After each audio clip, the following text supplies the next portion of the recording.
Hey everyone, welcome to, actually this is going to be the final for macOS only for season 17. Yeah, I'm actually going to mention that in the show, but 17 years we've been doing this. We started in November 2006. crazy, crazy. Hope everyone had a fantastic Thanksgiving if you're in the U.S. or Canada. Where else is it celebrated? Happy Halloween. Oh, anyway. Yeah, so we're in the holiday season. I think we're going to probably do another holiday episode this year. We're just waiting on Eric to join us here. I think we'll probably do another holiday episode, some gift picks that, things that Eric and I think you guys might enjoy, or maybe the people you're buying for might enjoy. So there's that. This one's going to be a little bit different today. I know I've said that a lot lately. I think we're trying to find new and different ways to, or new and different topics to discuss on the show. So I've been finding myself saying quite a lot lately, hey, this is something we've never done on the show before, because it's not. And this, even though we've danced around these topics in the past, this is definitely not something that we've done on the show before. So it could be fun. It could be fun. And of course, we have some news to talk about at the top of the episode. I wasn't sure that there was going to be any news to talk about this week and the week after Thanksgiving here in the States. But yeah, we have a couple stories. One that I just came across last night that actually ties into a different story that has been making all sorts of national headlines this week for no reason. And you probably can guess what I'm what I'm talking about. But we've got that. I think I have, let me see here. 1, 2, 3. I think I have 4 news stories. I don't know what Eric is going to bring to the table. I told him to go ahead and bring whatever he wanted to. We'll just kind of chat about it. Unlike other shows, we don't pre-warn each other what we're going to talk about. And that makes it fun. A little bit on the main topic of conversation this week. Just a little. I mentioned a couple. No, I just mentioned how many. See, I'm kind of dancing around the issue. I don't want to give any spoilers here. Just kind of dancing around the issue. But yeah, there's. I think I have 4 items to talk about, and I just mentioned that to Eric. I said I've got 4 things to talk about. Bring whatever you want to the table, and then we just kind of surprise each other. And very often we end up. Very often we end up talking about the same thing. So let's see. He will most likely be with us any moment now. Let's see. What else is going on? Oh, if you have not been catching it, there's a really fun series on Mac Voices, macvoices.com. Chuck Joyner does this every year. It's his annual gift guide episodes. Because of things I've got going on behind the scenes at For macOS Only headquarters, I'm probably not going to be able to participate this year, but it is a fun series. If you get a chance, go over there and catch it. He brings in friends and guests from throughout the year that he's had on the show and asks them to bring 3, 4, 5 different gift ideas to the show, and then they talk about it. It's great fun. And, you could probably even go back and visit previous years. You'll find me on last year's. Maybe probably even go back and visit previous years and get some great ideas for gifts. And because I was on the list of folks he reached out to, he actually sent a list of things they've already talked about. They had only had 1 or 2 episodes, and boy, Chuck is an episode producing machine, and the list of gift ideas that they've already covered was quite long. And a very good list, by the way. some really excellent items that they talked about. So be sure to check that out. That's at macvoices.com or youtube.com/macvoices. And some of our other friends in touch with iOS. Dave is continuing with his panel shows every week. Great topics covered there as well, of course. Let's see, what else is going on this week while we wait for Eric? I don't know. Is everyone ready for the holidays? I'm not.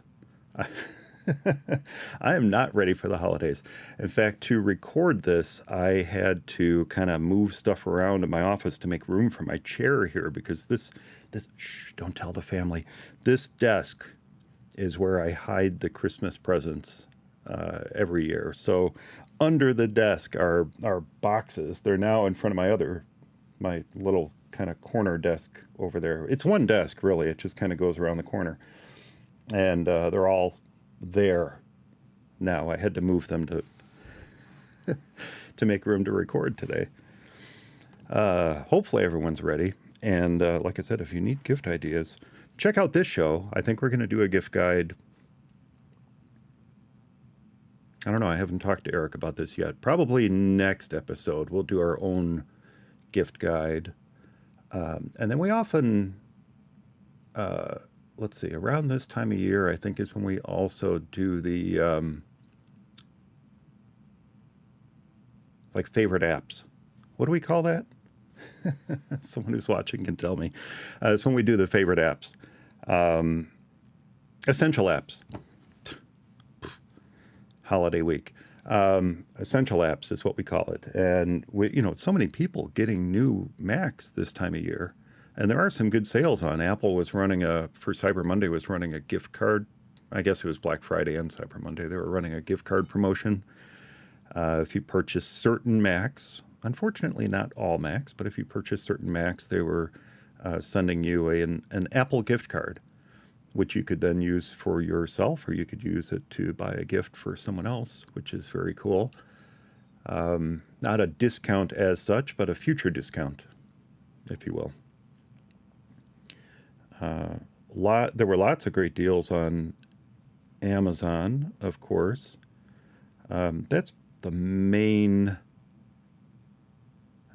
online place I go to check. I do a lot of WordPress site development, so I just get pummeled with Black Friday and Cyber Monday deals from plugin developers, and some of them I take advantage of. In fact, this software that we're using right now to broadcast this live to YouTube, Ecamm Live, I took advantage of a Black Friday special for this 2 years ago. I think it was 2021, 2020, 2021. I'm not sure what year it was. Took advantage of a Black Friday special on this, and I hadn't really used it before then. I know I mentioned this on the show before. I haven't really used it, and I've just fallen in love with it. I started playing around with it for MacStock and streams. Here comes Eric. Sorry. All right. Bring him in here. Hey, Eric. Hey, can you hear me? I can hear you. You have a awesome. lovely blurred background. Yes, to hide the mess in the background. I don't even bother hiding my mess. What are you talking about? Yeah, but you got nice organized wall art. I don't have that. Well, but you can't see anything below here. Yeah, and thank goodness for that too here, actually. Yeah, I make sure it looks relatively decent from here up, but from here down. I was just telling folks that we have a few folks watching live. Hi, everyone. A few folks watching live, and I was mentioning that this spot right here is where I hide Christmas presents. I hide them under this desk. Because no one ever comes down here. No one dares come down to my pit of mess down here. So people stay away. Stay away. That's how you keep people away from your stuff. You just clutter it all up, and then they're like, I don't want to go down there. It's too messy.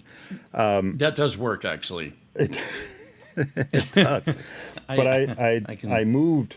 I just kind of like shoved everything over about 4 feet, and then I'll shove it all back after we're done. Oh, nice. Yeah. No, that works. Oh, we So can talk about this.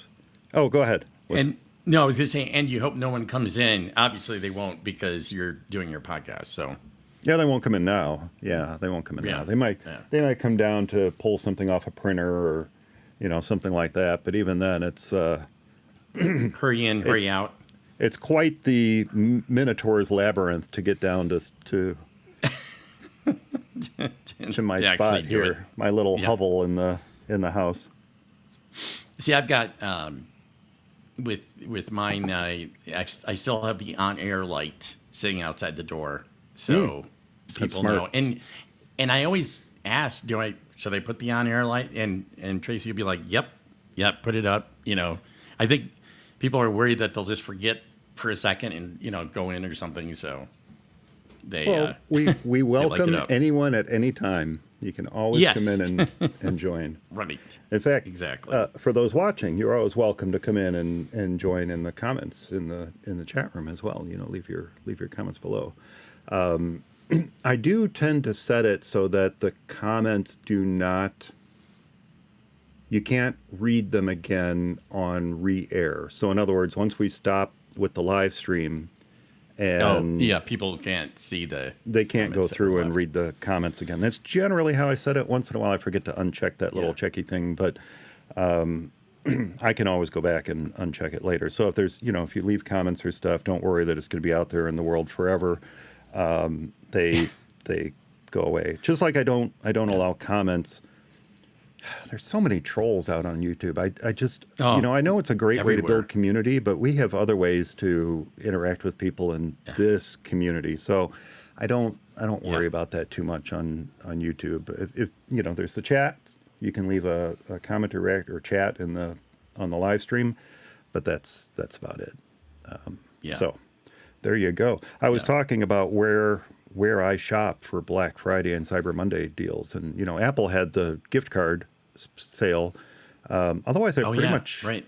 I look at Amazon, but I don't find myself buying much during the actual sales. I mean, there are some things that are a good sale or a good deal. Like there's a particular style of boot, Columbia.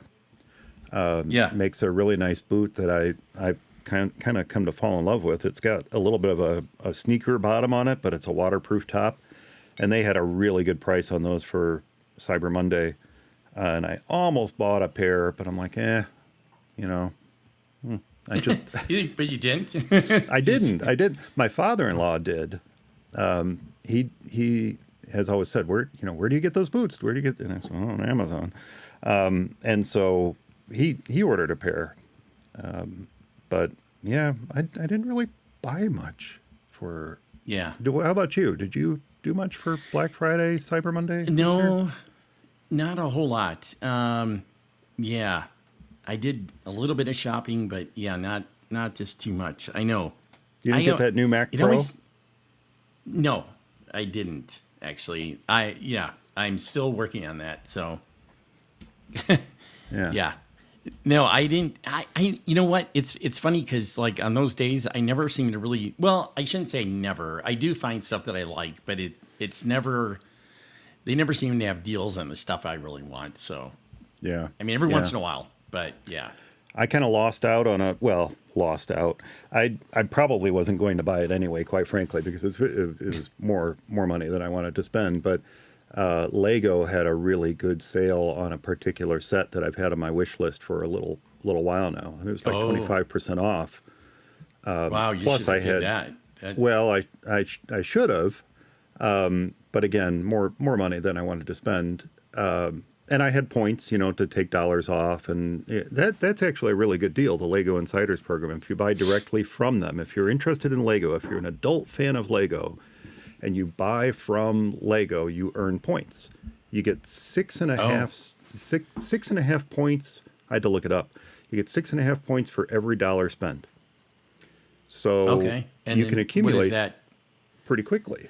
And then those points can be traded in for either special merchandise or discounts off future purchases. So a certain number Oh, of that's points cool. can be traded in for $20 off or $50 off or, what have you.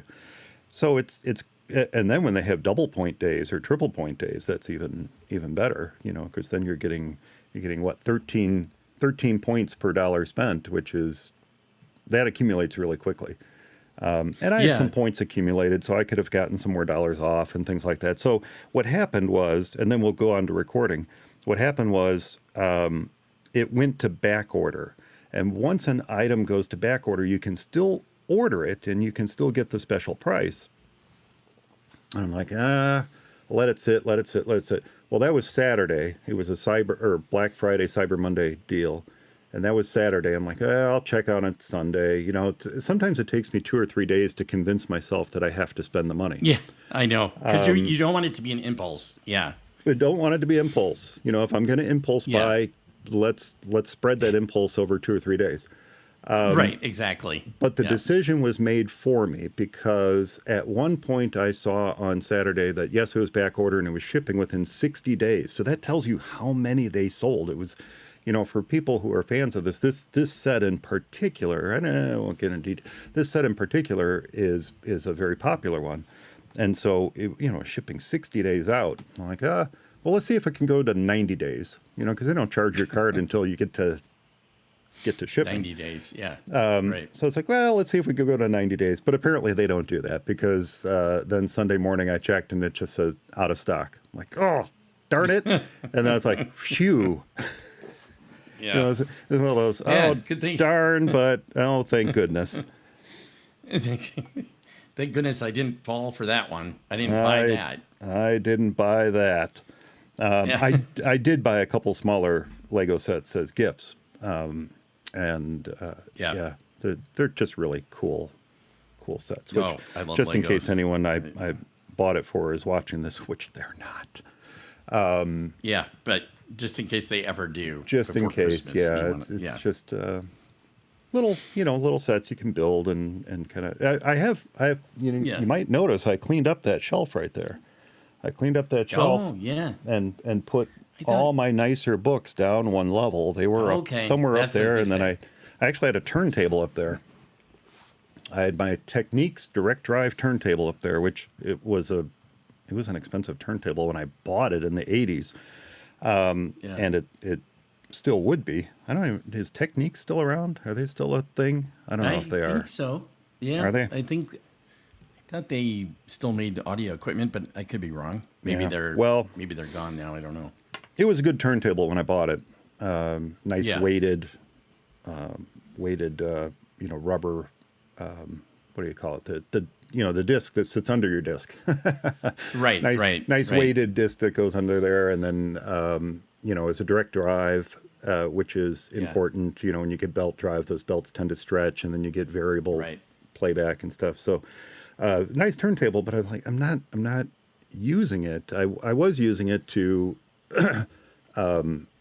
import some more rare discs into the computer to listen to the music, but I wasn't really using it. So I got out the box. Still have the original box, got out the box, packed it all up, nice and neat, and figure when I'm ready to set it out again, when I have a place to set it out, I will.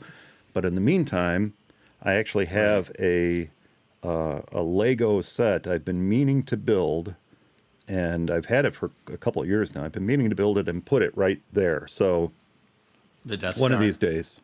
No. Yeah. No. There's a certain point where I say, yep, I guess I'm never buying that set, and $800 is about it. No plans to spend $800 on the Death Star or the Falcon. The Millennium Falcon was amazing. They have a smaller one, but this one was an amazing set. But no, not. How much was that? That was up there. I don't remember off the top of my head, but I think it was like $600-700, something like that. Yeah. Yeah. That's a little out of this adult fan of Legos budget, but yeah. Yeah, me too. Anywho. So, cool. Glad you had a good Thanksgiving weekend. Yes. Did you bring any news stories? Yeah, all good here. Did you bring any news stories? No, And I You can't didn't. think of anything. No. I just told everybody you do. I do bring news stories. At the beginning of the live stream, I said, I bring stories, Eric brings stories. We never tell each other what we're bringing to the table, and then very often we overlap. But You know what? I didn't know we were still doing that, to be honest with you. Because we used to always do that, and I liked doing it. I just didn't know. For some reason, I'm lucky actually with everything going on that I'm even here. oh, me And too. Even Me too. Even though I'm Yeah. late, but I was gonna say I did. It's so funny because the memory thing that we talked about last episode. Oh, it's just been blowing Apple's up. memory Everybody's problem. talking about it. Yeah, and everybody I think was people were talking about it before then too. But yeah, no one, everybody is not happy about that, which I do totally get. I kind of think it's I don't know. I think they could be a little bit better about that, especially when you can't upgrade it. It's like I don't know. To me, it's almost like how many. I don't know. It's like I don't know what it costs. I know probably the RAM chips themselves are cheaper, but how much it costs for them to actually put it in there and all that stuff. But it's like, you wonder how many sales they're losing that they could have that people just like, no, $200 is too much. I don't want to deal with that. Or how many it's people, just- or more importantly, how many people are compromising? How many people are saying, Right. yeah, $200, like we were just talking about with Lego. How many people are saying $200 is too much? I'm not going to spend that $200 to bump to 16 gig or 18 gig or whatever it is on the model that you're looking Right. at. Not going to spend Yeah. that money. I'm just going to buy the base unit. And then after a year or two, realize that they want to do something a little more, Right. a little bit more memory or processor intensive, and then Intensive. Yeah. start to regret. Now that benefits Apple Yeah. because Right. it's not Right. upgradable, and so if you want to stick with the ecosystem, you just buy a new one, right? Yeah. Right. But right. I have a client who bought a MacBook Pro, kind of on my suggestion, several years ago. And it was one of the MacBook Pros that had a recall on the SSD. It was, I can't remember the exact nature of the recall, but they had a recall on it. And to get it repaired, it would have been free, but she had to bring it to an Apple store or mail it in. And she never did it. She never Oh. got it brought in. And she had 256 gig, and she was constantly running out of space because she Yep. made that decision to do, again, it was non-upgradable SSD, so she made that decision to not upgrade it. Right. And so she was always running out of space. And honestly, now she's asking about Dell's as a replacement computer. Yeah. She had a lot of frustrations with it. And so in this particular case, it was detrimental to Apple that they started, now this was several years ago. It was probably three years ago. Okay. I'm trying to remember when she got it. It's It was pre Apple Silicon. M1. Yeah, pre-Apple Silicon. Yeah. So she got it and ended up outgrowing it very quickly and became disillusioned with the Mac as a result. Yeah. Thinking it being underpowered, and it really wasn't underpowered. It was I almost said understaffed. Not understaffed. Yeah. But it was Right. underpowered in the sense that she didn't upgrade it to the specs that she was eventually going to need. Right. And in that particular case, it was storage. It wasn't the Yeah. memory so much, but the storage that was at issue. And Which usually is a little bit. In this, I still hate that you can't replace the SSD, but the storage, generally speaking, is a little bit more doable. But then, if you got a MacBook and you're moving around, then external storage isn't so much fun either. So, and it's probably before you could have done a little funky thing with the SD card because it had probably no SD card slot built into it like there are now. back in- hers does have one. Oh, okay. It's a MacBook Pro. Because Yeah. you could I mean, they do. There are things that companies that do make those SD cards that like fit flush. I think Transcend was one, and Yeah, there's but some other. that's a compromise. Well, it is. But I Yeah. mean, it's something It that works. it works. You can hold on to it, and you can definitely use it as a secondary drive, and can move stuff off there. But yeah, no, I know it.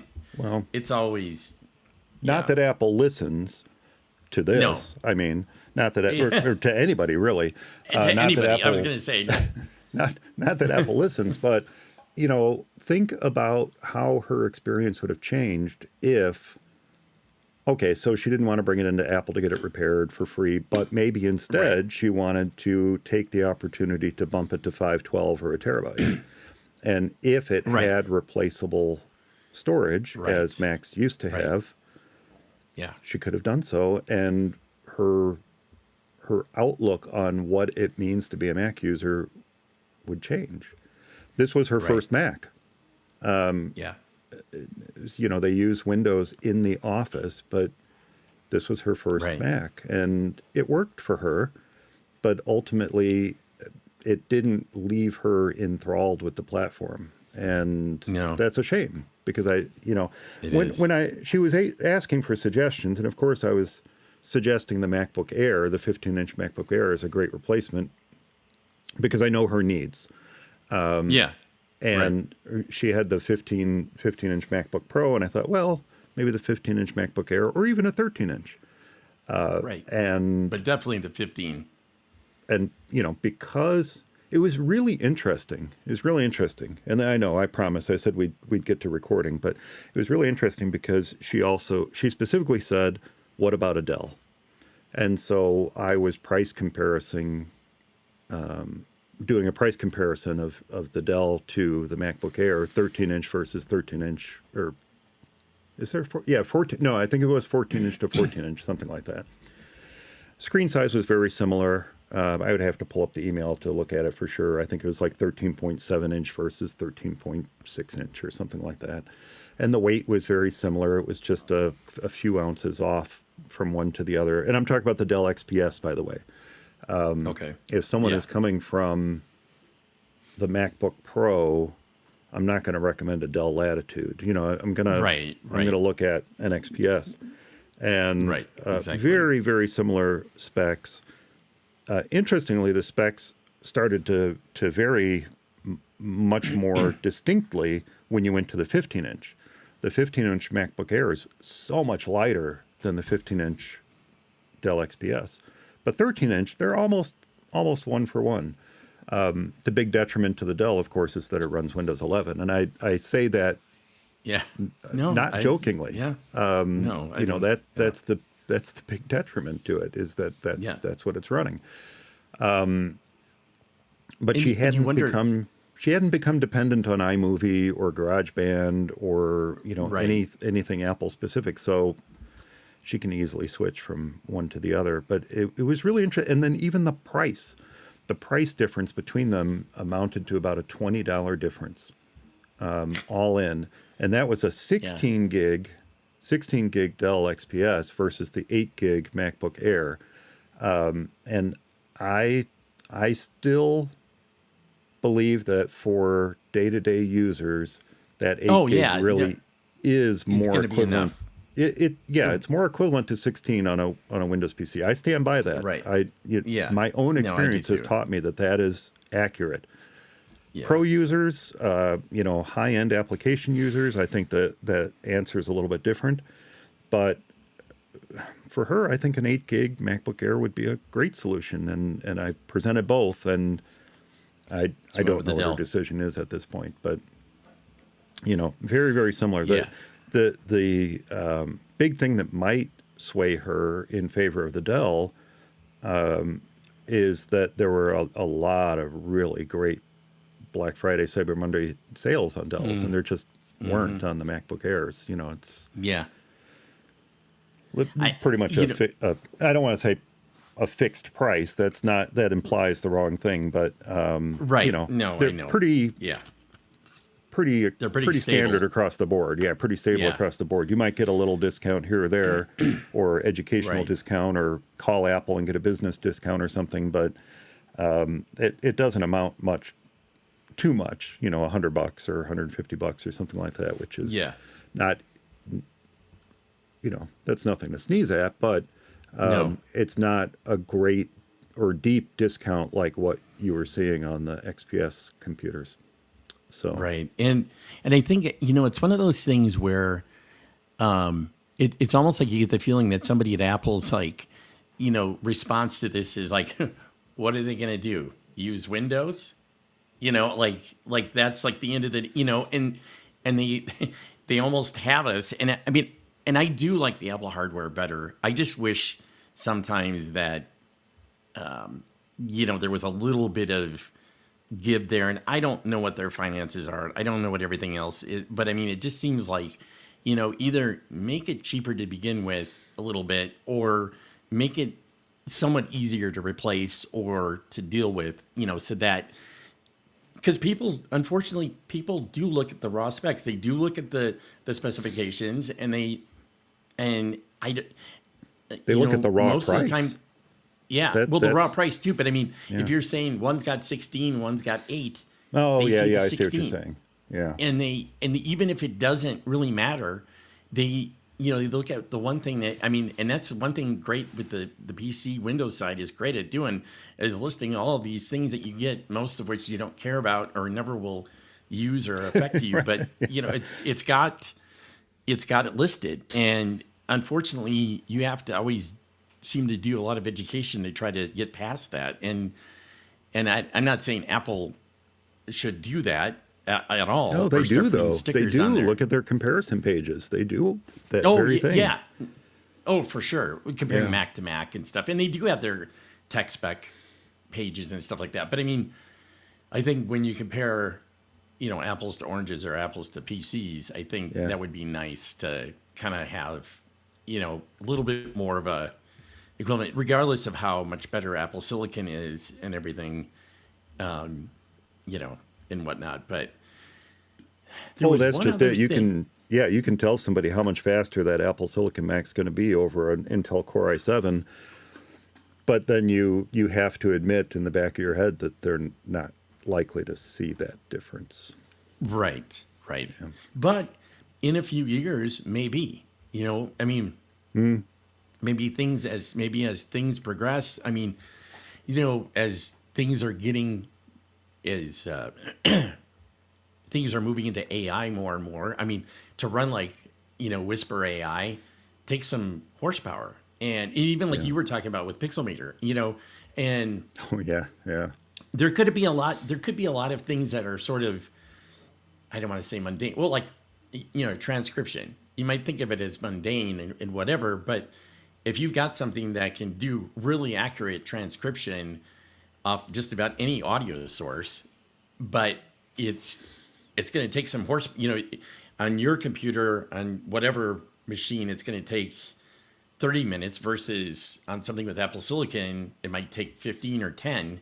I mean, that's a big deal. And I mean, down the road, you might wish you had that, even though right now maybe it may not mean much, but who knows? Who knows what things are coming? So, Well, yeah. I mean, I was just thinking as you were saying that. Think about how far we've come, and I know it still exists as a product, but since the early days of Dragon Dictate and the early days of the OCR apps. Shoot, what was the name of that big OCR app that everybody ran? It doesn't matter, but think about those days and the horsepower you had to throw at doing something like and special transcribing. microphones. Yeah, special microphones and transcribing and OCR and all that kind of stuff. And now it still blows my mind that we can pull up a photo in Photos and highlight text in it I know. and paste it into something. And that's a relatively recent thing, but that is now just like baked into macOS. Yeah. Just I know. crazy. I had to take a serial number off external device. And so I took a picture with my iPhone, scanned the text, copied, and then pasted it in on my Mac. I do that all the time. And it was just like, thank goodness, because I did not feel like typing in this, 28-digit, character serial number. It was just, and it's so awesome, I know. and the picture was even off angle, so it wasn't like it was like slanted, but it's still, it's amazing. I was reading just last week. I wish I could remember his name. People who watch and listen to the show. Well, they won't hear this if they listen to the show, but they watch this on YouTube. They'll get to realize that I tend to stuff just like flits out of my mind. But I read this fascinating article about a gentleman who was essentially the pioneer of facial recognition. Back in the 50s and early 60s, this was one of his myriad goals was to, at the time, and it turns out through Freedom of Information Act requests and things like that, they discovered that he was working with the CIA, but indirectly. Like they would have these shell companies that would be hiring him to do these jobs and things. But one of the goals he promised them was to be able to feed and recognize 10 faces into the computer.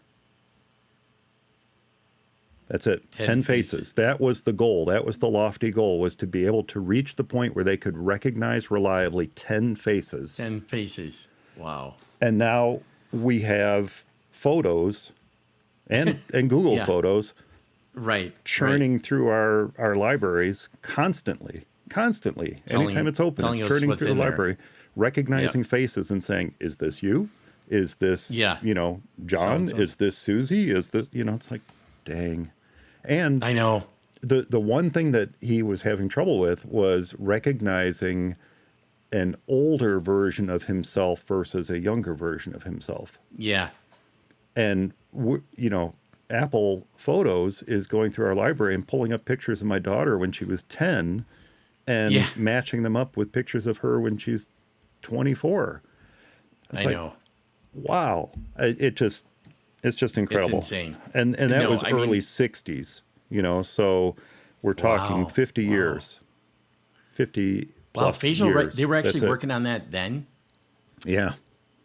Wow. Well, apparently covertly with the CIA. Yeah. No, they were working on a number of different projects. I wish I could remember the gentleman's name, but it was an article in Wired from let's see, I think the issue, I pick up old issues once in a while and just kind of reread articles, and this was from they have some of the best articles. This was BC. It was February 2020. That's the issue. I think before that it COVID. Was in. Yeah. So, because it's interesting, I looked at the date and went, oh man, we don't know what's coming, do we? Yeah, I know. We don't know what's coming. The world before. I know. No kidding. Anyway, let's get started. Yeah, let's get started. As usual, we're 40 minutes in, my friend. And we haven't even started. And these lovely, lovely folks watching have stuck with us, but we're going to start recording right now. All right. Did you bring the other topic we talked about? I didn't tell people what it is yet. Yeah, I did. Okay. I did have a few things ready. Yes. Okay. Awesome. Most of mine are pretty pedestrian, but they're things that I definitely appreciate. All right. Here we go. Oh, now we're at 40 minutes in. I got to write that down so I know where to start with edit. Okay. In 3, 2, 1, it's For Mac Guys Only, episode number 420 for November 30th, 2023. A Mac to be thankful for.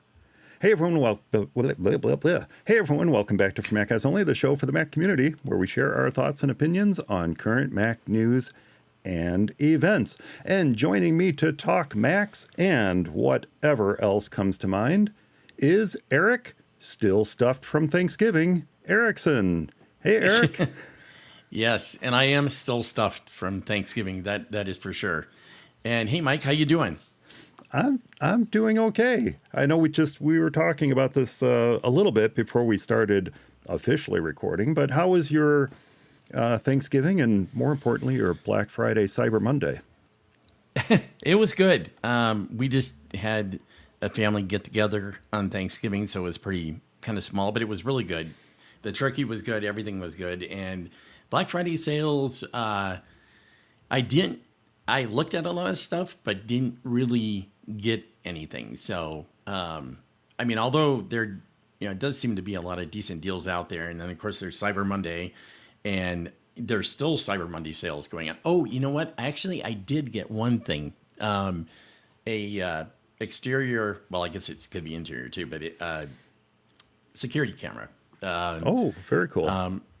The company that I usually buy stuff from is Wyze, Wyze, and they're really cheap but good. And I discovered them probably like 5-6 years ago because I bought a little internal security camera for like $20, and I was like, wow, this does everything for $20. And so I thought, I'm gonna, buy another one, and so I did. And so now they've got their latest and greatest whatever. So it's generally usually around $90 something, and it was $70. So with the sale, so I thought, what the heck, I'm going to do it. What the heck? I like cheap but good. What the heck?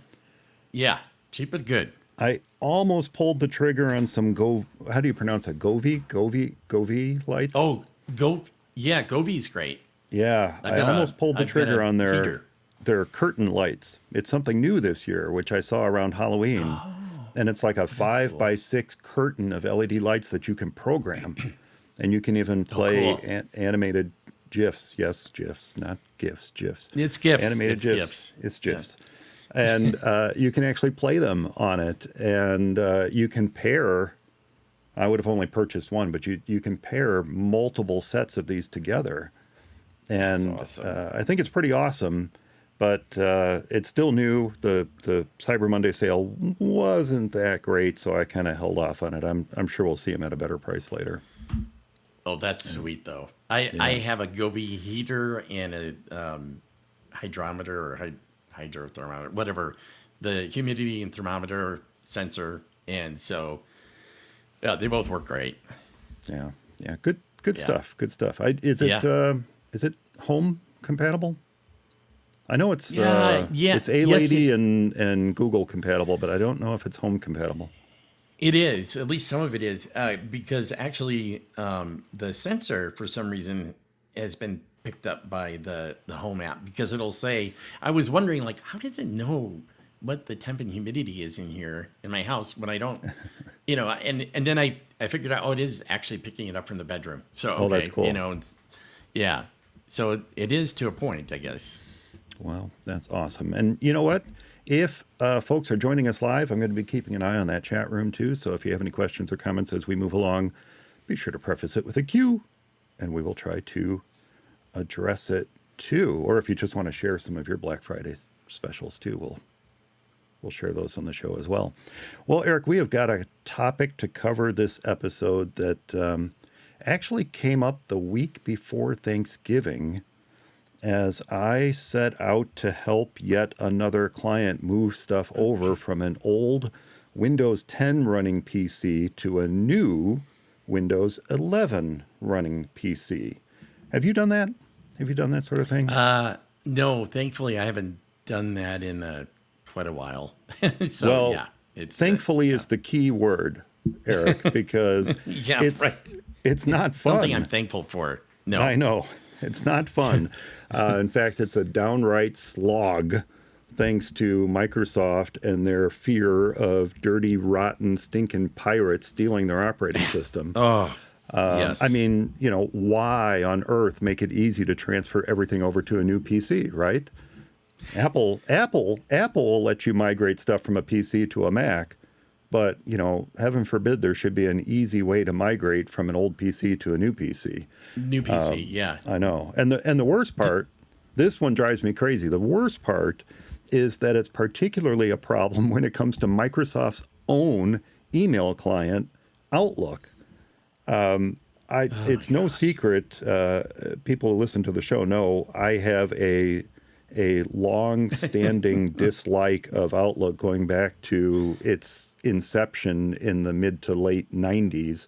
Right. But just read the support docs on transferring info from an old Outlook installation to a new PC sometime. Fun stuff. Yeah. But it anyway, shouldn't be that hard. I know it shouldn't be hard. It should be very, very easy. But it's thanks to Outlook's monolithic database of heck, it's not that easy. So the words that kept coming to my mind as I manually dug through files and pulled them over from one machine to the other was, man, I wish they bought a Mac. Yeah. I know that. I have had that. Yeah. Not because I'm a Mac zealot, mind you. Yeah. Not no, because of that. But because, as I mentioned, that process of migrating content from an old Mac to a new one is just so drop dead easy. But I'm getting ahead of myself because there are a couple news stories that I wanted to bring up this week, including one that has grabbed national headlines the past few days. Now, you might guess where we're leading off here, Eric, but cybersecurity experts, and I guess I should put that in air quotes, are sending out breathless warnings to turn off NameDrop now, or everything in the world of cybersecurity that is going to go paws up as nefarious tricksters sneakily and without your knowledge slide their phone within 2 centimeters of yours and steal all your contact information. Yeah. Well, and what they wouldn't think that Apple would have thought of that. I mean, I don't know. It's just clearly not. Clearly not, because thanks to this evil new feature found in iOS 17 called NameDrop, you best turn it off now. Yeah, well, unfortunately for them, that's not how NameDrop works. And those listening already know this, but you're just fine to leave it on. Now, I will admit, and I think I remember saying this when they announced the new feature, but I did take a little pause when Apple announced it because my mind immediately went to how it could possibly be abused. And that's what, that's what the bad dudes do. They immediately think about how they can abuse some new technology that just gets announced. But and that's what Mike is, the bad dude. Yeah, that's me. But once you dig into how it works and you dig into the steps that you need to take to transfer or receive contact info, well, you can all breathe a sigh of relief and thank Apple for their privacy paranoia. So I thought we would cover how NameDrop works.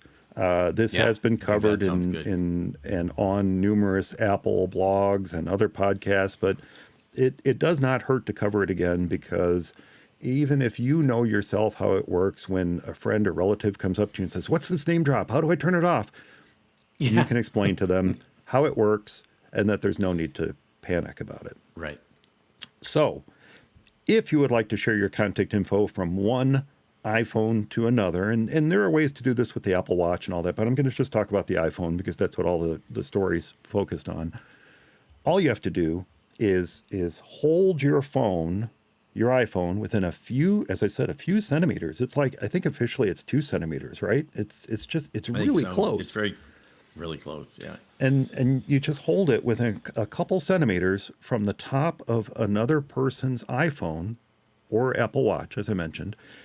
And then here's the thing, it's not instant. You have to kind of hold it there for a second. So think about that. Some bad dude is walking up behind you and holding their phone within a couple centimeters of your back pants pocket. And, immediately you're going to think they're doing something else besides trying to steal contact information from you. Yeah. But or in my case, the front pocket. Yeah. yeah, even worse. But Yeah. you continue holding your devices near each other until NameDrop appears on both screens. And then you have to take action. You have to choose whether you share your contact card and receive the other person's information, or Right. if you are going to only receive the other person's information. Yeah. Now, here's the important bit. And I think, I have the official Apple support article on this in the show notes. I'm going to link to this in the show notes for this episode. But in it, they specifically say to cancel the operation, move the two devices away from each other, or, and I'm bolding this as I say it, lock your iPhone before the NameDrop transfer completes. So that's there's a hard to couple do. important points there. Yeah. Right. The most important is that last step, to cancel, lock your iPhone. Yes, iPhone. Yeah. your iPhone needs to be unlocked for NameDrop to work. To even start. Yeah. Yeah, Which would make sense. I mean, because they fully expected for two people to want to do it, to Right. unlock their phone and hold it over. And yeah, I mean, it's just, it's like the thing with the AirTag. They thought ahead, even though stuff still happened. They thought ahead of people trying to sneak it into somebody else's car, whatever. And they already had it in there, even from day one, telling you there's an AirTag riding with you and so on and so forth. And so, it's like I said, so it's not something that Apple doesn't think about or figure, so people aren't going to try to do. So I don't know why. And it only makes sense that you would unlock your phone to do this first, because you and the other person want to do this. It's not, it's something that both people agree on ahead of time. It's not something like, we'll just make it easy for somebody to sneak up on you and steal your, contact info. Yeah, and the sense. The fear mongering always goes to saving the children, right? Your kids' contact information is going to be passed among all the people who are walking up to them and just surreptitiously stealing their information via NameDrop. But no, it doesn't work that way. Because the second thing, so yes, your phone has to be unlocked, but then nothing is transferred until you either tap to accept the other's contact card or you tap to share and receive. It's two buttons. You have to tap one or you have to tap the other. The other, And the other person's getting that too. So there's no instant transfer of stuff. Right. Now, the other good thing, and this was my worry and you all who were on the reaction time panel corrected me. I did not know this. You can choose what gets shared, right? I mentioned that I always have multiple contact cards because in a business situation, if I'm sharing, and I would share them. I would tap share and I would send it to somebody and they would get my contact card. Well, in business situations, I don't want them getting all my home address and home phone and home email address. I don't want them getting all that. And I said, well, I always maintain separate contact cards. And you or Dave or somebody said, you can just tap to turn off what you don't want to share, right? Share. I did not know that. No. So that's the other point is not only do your devices have to be unlocked, not only do you have to tap to accept whether you want to, just receive or send and receive, but you get to decide what gets shared and what doesn't. So, it's really much more secure than it's being made out to be. But I could see the ad for this where you have some little kid playing a game at the water fountain. Meanwhile, guys in trench coats walking up one after the other, just holding their phone next to the little kid's phone, and zing, just. I mean, yeah. The trench coats was a nice touch, really Eric. Well. What did you say? The trench coat? Yeah. Yeah, that was a nice touch. Now, look, if you really want to turn it off, and I get it, you might want to turn it off, or maybe that feature is Right. just not useful to you. It's actually very, Yeah. very easy to do. It's in your phone settings, and you go into General, and you go into AirDrop, and then there's a setting in there called bringing devices together. It's not bring, I think it's bringing devices together. Bringing devices together, and you just Oh. move the slider to off. That's it. That's all you have to do. And then it won't work at all. Much like you can turn off AirDrop entirely if Right. you don't want to share contact cards or photos or anything else in a more traditional way. Think about what I'm saying there. The traditional way of using AirDrop, Right. it's very easy to turn it off. So and I look, I admit some of that fear over NameDrop might come from AirDrop and that Right. ability for someone else within range of your iPhone to send you content that you might not want. That was a Right. problem at one point because AirDrop would accept, I believe it was by default, it would accept from everyone, right? No, I think it's always been context. But I Has think it always been people tend context to only? There was a Well, short at least period of with- time where people were getting content that they weren't expecting Yeah. because AirDrop was on. And so that's why I thought that at some point, even if it was just for a short window, that it was set to everyone, or maybe that wasn't an option, but there is an option now. So while you're Right. in those AirDrop settings, if you're turning off NameDrop anyway, while you're in those settings, you should probably look at those settings at the top where you can set it to everyone, or you can set it to contacts only, which is probably what you want, or you can change it to, no, I already said you can turn it off. Now, what you can do is there's an option to turn on everyone for 10 minutes. So if you need to receive from someone who's not in your contacts, but you don't want to have it on all the time, you can turn on this everyone for 10 minutes. And I don't think I think that's all you can do. I don't think it's an option to stay on everyone full time. Because No, I you used know to what? have You're right. everyone full time. You're right. And- It's and the they- three. It's off, it's contacts only, Right. or 10 minutes. You're right. It's just the Right. three. Yeah. And because to me, I think I always had it on everyone because I kind of thought, well, I mean, otherwise I'm going to have to always set this. But now they've kind of made it so you have to pretty much set it to everyone. Because I always thought, well, if I've got you in my contacts, I suppose that's not true. You probably could send me something, but yeah, who knows? I use AirDrop all the time. I like to too. use it for sending photos and other information over, notes or whatever to family members or friends or whatnot. I do use it all the time. Yeah. I do appreciate that everyone for 10 minutes option, but I don't ever have to go in and turn that on. So I think really what it comes down to is everyone I've been using it with is in my contacts, and that's really it. Yeah. Yeah. I mean, and like you said, it works really well. And I mean, and I use it from Mac to Mac and phone to Mac and, phone to phone. So Yep. it works well. Now, here's the thing. There's a second news story that I just came across last night. You probably shouldn't rest easy yet. Apparently, there's a new method of hijacking Bluetooth connections that affects, pretty much every single Bluetooth-enabled device in existence. And that is because the flaws that were discovered are not specific to, say, Apple hardware or Sony headphones or what have you, but it's actually a flaw that exists at an architectural level.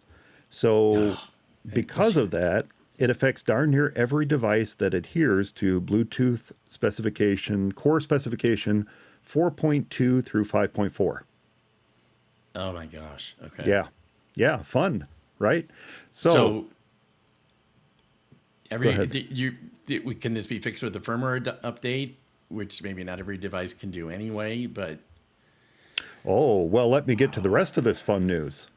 So, first, what is it? What is it? And I'm really just kind of summarizing it here. I'm going to link to a really decent article at Bleeping Computer that covers it a little bit more in depth, but it was discovered by researchers at Eurocom, and it's actually 6 new attacks, and collectively they're known as bluffs, BLUFFS, bluffs. And they allow an attacker to exploit flaws in the session keys, thereby breaking the secrecy of Bluetooth connections, which then allows for either device impersonation or man-in-the-middle attacks. Now, as I said, if you care to dig into the specifics of it, I'm going to link to that article in Bleeping Computer. But the good news is that the researchers also propose some backward compatible modifications. These aren't firmware updates as such, but I believe that they're more software oriented patches. So, things that would have to be applied to iOS and macOS. That's how I read it. I may be wrong on that. But they propose these backward compatible modifications that would help mitigate against bluffs attacks. If you remember the issues that we had with Intel processors several years ago, and in some ways it's ongoing. Similar. It's similar in that the issues could be mitigated with patches made to the software. So these mods include, and I'm going to just read them verbatim here. The mods include introducing a new key derivation function for legacy secure connections that involve mutual nonce exchange and verification. I'm probably pronouncing that wrong. And then in doing so, they say that this will add minimal overhead to the connections being established between devices. Second, devices should use a shared pairing key for the mutual authentication of key diversifiers. That would then ensure the legitimacy of session participants. And third, they suggest enforcing secure connections wherever possible. And fourth, they suggest maintaining a cache of session key diversifiers to prevent reuse. So, did you get all that? Well, let's hope that those at Apple and other companies who are watching our backs, let's hope that they implement these changes to help protect against these new types of attacks. But I do have to wonder about the millions, if not billions, of Bluetooth-enabled devices that don't have someone responsible out there updating their firmware or software. In the meantime, 9to5Mac, I found a follow-up article over there. They offer a bit more practical solution to panicking and tapping off Bluetooth altogether, which is an option. You could go into your device's settings and you could just turn off Bluetooth and you wouldn't be susceptible to these. But a little bit more measured response from 9to5Mac is that, just avoid sending anything sensitive via Bluetooth in a public place. And I think that's pretty sound advice. And that, that would be sound advice anyway. If you're on I guess Bluetooth, generally we think of as being relatively secure, but that kind of falls in that whole connecting to an open Wi-Fi network type situation. If you're in a public place, just now be conscious of the fact that these types of attacks exist, and you should be wary of transferring anything that's sensitive to another device via Bluetooth in those situations where there are others around you, keeping in mind the distance limitations of Bluetooth. So, some of the suggestions that 9to5Mac have is, don't airdrop personal photos, don't airdrop documents containing personal information, don't airdrop passwords, from one password to another user's one password, those kind of things. Because if you've ever airdropped one password entry to someone, you know that it's transferred in the open, in the clear. So you want to avoid transferring that kind of stuff in a public situation where there may, and even if the chance is slim, where there may be someone who is taking advantage of these flaws and can, again, serve in that man in the middle type attack where they're intercepting your information before it makes it to your end recipient. So that's that. Now, that does kind of tie into NameDrop, and that NameDrop does rely upon AirDrop and Bluetooth in order to work. But it also requires bringing your devices closely together and a couple other extra steps in between that help ensure the security of the connection between your devices. But again, with this new information about these potential Bluetooth attacks, until mitigations are put in place by Apple and Microsoft and others, Google and others, just be wary of sending personal information via Bluetooth in public situations. Speaking of Google, this is kind of a last-minute story, but it's an important one. This is more of a public service announcement, more than it is Apple news, but Google is going to begin deleting inactive accounts and any content within those accounts beginning Friday, December 1st, 2023. Now, I don't know if you have any Google accounts, Eric. I do. I do. Yeah. In fact, I have several Google accounts that I don't really pay a whole lot of attention to. And I wasn't paying a whole lot of attention to them until, coincidentally, this week.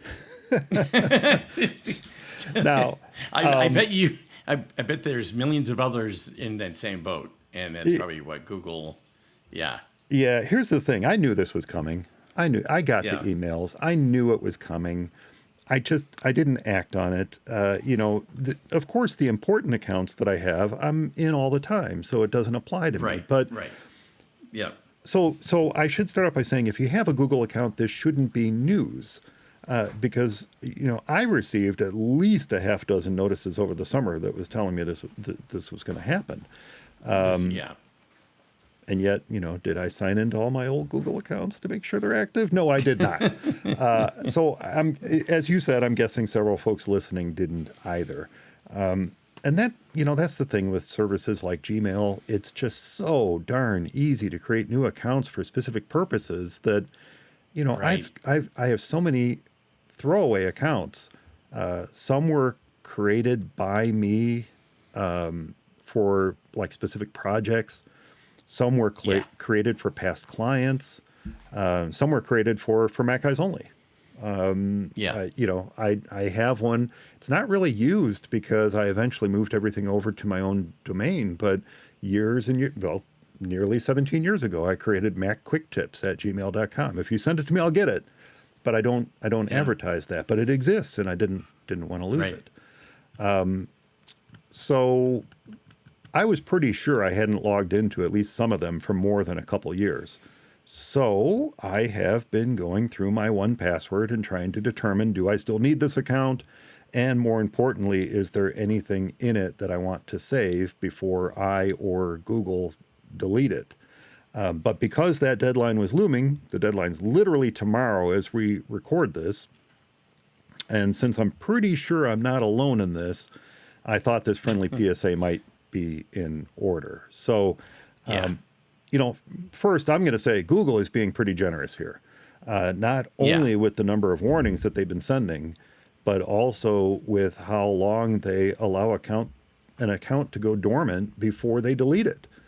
And how long is it? It's pretty simple. An inactive Google account is an account that has not been used within a 2-year period. That's it. Yeah, that's a long time. Others are not quite so generous. Yahoo in particular is a lot more aggressive, probably because they don't have as much money as Google, but they're a lot more aggressive about getting rid of old accounts. And I have lost everything in a Yahoo account. I was able to recover the Yahoo account, but they deleted all the content within it because I hadn't signed into it within a certain amount of time, you know. So the easy way to keep an account active is pretty simple. Just log into it. That's it. And then the other advice that Google gives is a little weird because in order to do this stuff, you have to log into your account, which takes care of the problem right away. But they say other ways you can keep it active include reading or sending an email, using Google Drive, watching a YouTube video while you're signed into the account, sharing a photo, downloading an app, using Google Search. All these things require being signed into that particular account while you're doing them, by the way. And then using sign in with Google to sign into a third-party app or service. Oh, that, so that one's kind of important to know. If you use sign in with Google for a third party, like a third-party service or a third-party website, and you're using this sparingly used account as your sign in, well, then you don't have to worry about it because that is considered a way to keep your account active. So that's what Google suggests. Now, even if you still ignore that 2-year window, the interesting thing, again, Google being generous, once that account is marked inactive, Google will still send an email notification to your Google account, which I guess you need to sign in to see, and they're going to send notifications to your recovery email if a recovery email exists. Now, I'm going to speak again from personal experience here. This still crushes me to this day. I was responsible for a Google Workspace account for a former company I worked for. Now, they went out of business, but I took it upon myself to keep the Google Workspace account active. And some of the folks who worked there still used their email from that. Well, I guess a few of them stopped using it, and I stopped using it, and the alerts were being sent that the Google Workspace account was going to be wiped out, but I wasn't checking either my main administrator email on there, nor was I checking the spare Gmail account that I used as my recovery email. So I wasn't getting the warnings that it was going to go inactive, and everything got deleted. In fact, the entire, not just the emails got deleted, but the entire account got deleted. So that was effectively 10 years of email content that got lost because I wasn't paying attention. So from personal experience, and it wasn't a big loss because the company had been out of business for 10 years and it was just being used for casual purposes. But still, I feel bad about it. I don't like losing that much digital content, and yet I did because I wasn't paying attention. So that's why that's important. Make sure that you either sign into the account or that you check the recovery emails for these accounts, because that's where Google is going to send notifications, and they're still going to send one even when they deem it inactive to warn you that this is going to happen and give you one last chance to recover that account. So it's not for lack of warning. Eric has muted himself. It's not, I see him trying to talk, but he's muted himself. Okay, now you're back. Okay, there we go. I was able to unmute you. Like, okay.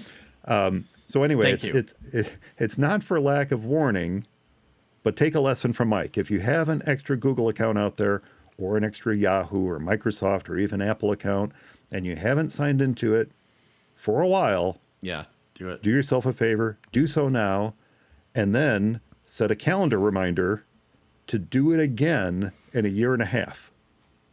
Yeah. Actually, I was going to say, that what I was thinking when you were saying this is, so in other words, Google's just getting rid of stuff that no one is using because no one's paying attention.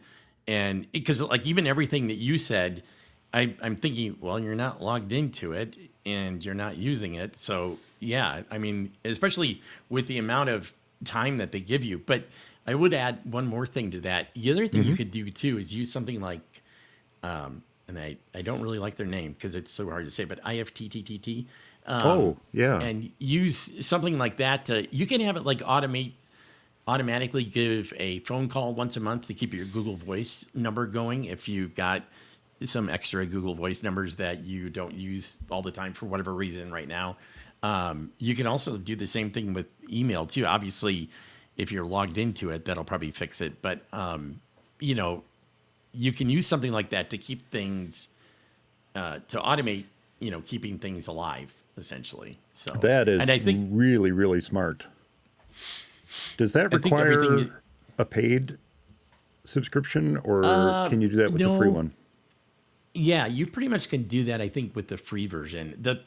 The paid version, I mean, it depends upon, like, if you've got like 30 accounts that you need to keep going, then yeah, you probably need to pay. But if you got a couple and it's a once a month thing, you know, no. The paid pretty much kind of offers you extra filters, like, you know, time of day and stuff like that. Like, execute this during this time of day. Don't do it at night or during the, you know, that sort of stuff. That usually is what you're paying for. But I think they also do put a limit on the number of automations you can do for free.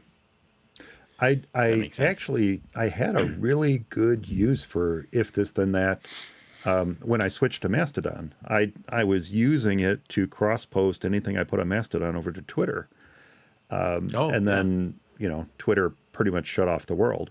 So Yeah. when that happened, if this then that, and all the other services that could interact with Twitter just stopped. I mean, either it was Yeah. exorbitantly expensive for them to do so, and I think that was the Right. case with if this then that, Yeah.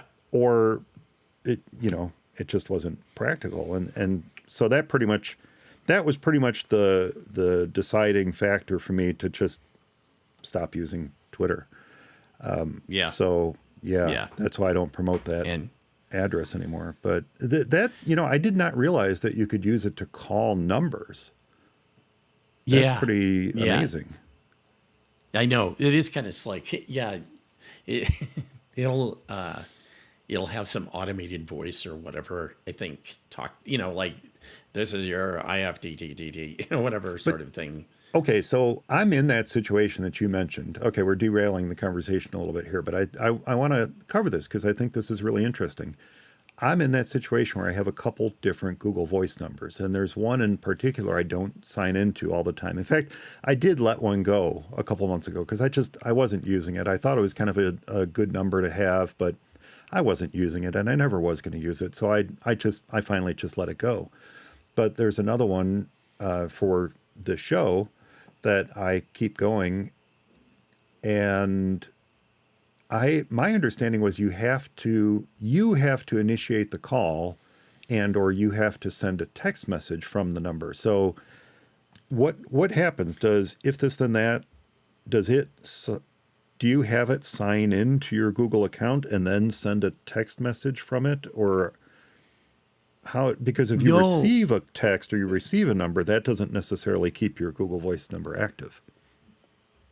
Well, now you're positive about that because I think that's the way that it works. I mean, I think you probably couldn't do it the other way, but I thought, I'm yeah. pretty So sure. I'm pretty sure that you you're have to sure, like, sign in if and an use it. Yeah, because I do get junk calls. I do get junk calls on them. So that means calls are right. coming in, but I still get the warnings that the number is going to be lost unless I sign in and make a call or Oh, send a text message. well, that's actually yeah, okay. So I am signed in anyway, but could it be one of those things that it could be both where you have to be signed in, but you also have to make or receive calls too or something? I don't know.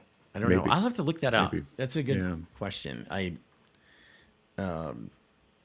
that's yeah. a good point. That's interesting. So maybe it could be one of those things that could be completely worthless too. That You know, I it's so I kind of stopped I finally found a use for if this then that, and kind of stopped using it when Twitter shut things down. But That's that could be a good use for it. If I can sign into the Google Voice account and then make a call from, or send a text, really is all you need to do. Send a text from it, like a keep alive text. That would be kind of cool. I should look yeah. into that. No, I think you can definitely do that. And I really like if this then that, just for the simple point that it kind of gets things that it gets two disparate companies or two products that are made by two different companies to work together. Like I use it. I have a WeatherFlow Tempest weather station, and one of the things that it does is it measures the amount of ambient light outdoors. And so I say when it falls below like 4,300 lux, turn on my lights in the house, turn on my hue lights, and so all the. And so then I don't have to worry about when sunset is, and you can obviously do that, and that works good. Doing it by sunset works, but on cloudy days it gets darker earlier, and so it kind of falls apart then. So by doing it by the amount of ambient light, it actually works nicer that way, because it's just when it starts getting dark outside, the lights come on. And I would argue that works better, because going by sunset, it's always darker than we want it to be in the house I know by the time sunset comes around. So yeah, doing it by ambient light, I think, is probably even a better way to do it. Yeah, it does work. And you can usually say like 45 minutes before sunset or whatever, which is what I was doing. Because like you said, it's always darker in the house than it is outside. But but this seems to work pretty good. So I use it for that. I don't use if this and that a ton, but I use it for probably, 3-4 things, which is nice. Very cool. Very cool. It's a neat service. I know is. a lot of the presenters at MacStock love it, and they've presented on it before too. Yeah, it's really cool. Okay, I know I asked you, but did you have any news stories you wanted to cover before I get to this week's fun news? The one thing that I did think of actually was there's been now kind of more of this. It's kind of come up with the whole green bubble versus blue bubble thing in iMessage. Oh, yeah. And I am of the opinion that Apple should make iMessage available outside of the iPhone, just from the simple fact that because when you don't, using iMessage through SMS, which is fine one-on-one, but anytime you have a group chat, it just falls apart, sometimes miserably. And if you've got just one person has like an Android phone or whatever, so then what people generally do is use something like GroupMe or Telegram or WhatsApp instead of using iMessage, because if it's something that Takes people they away. need to continue, right? It takes people away. So and those apps are on other, phone systems, are on Android as well as iOS. So I think, but that being said, there's such a big thing that it's made to, like you read these articles where people like are talking like, ooh, the green bubbles are gross, and and kids are apparently caught peer pressure, so people buy, other kids buy iPhone, and it's like, come on, I really don't think kids probably care that much about it. There's a lot of great things about iMessage, and I think if it probably supported RCS at the very least, which I'm not so sure Apple's going to do. Going to. No, they're going to. I understand they're going to support it. I had this article in my news, and I set it aside. Tossed it out? But yeah. I didn't toss it out. It's just, it's one of those things where I guess I just don't care that much, No, and I think it's much ado about nothing. I really do.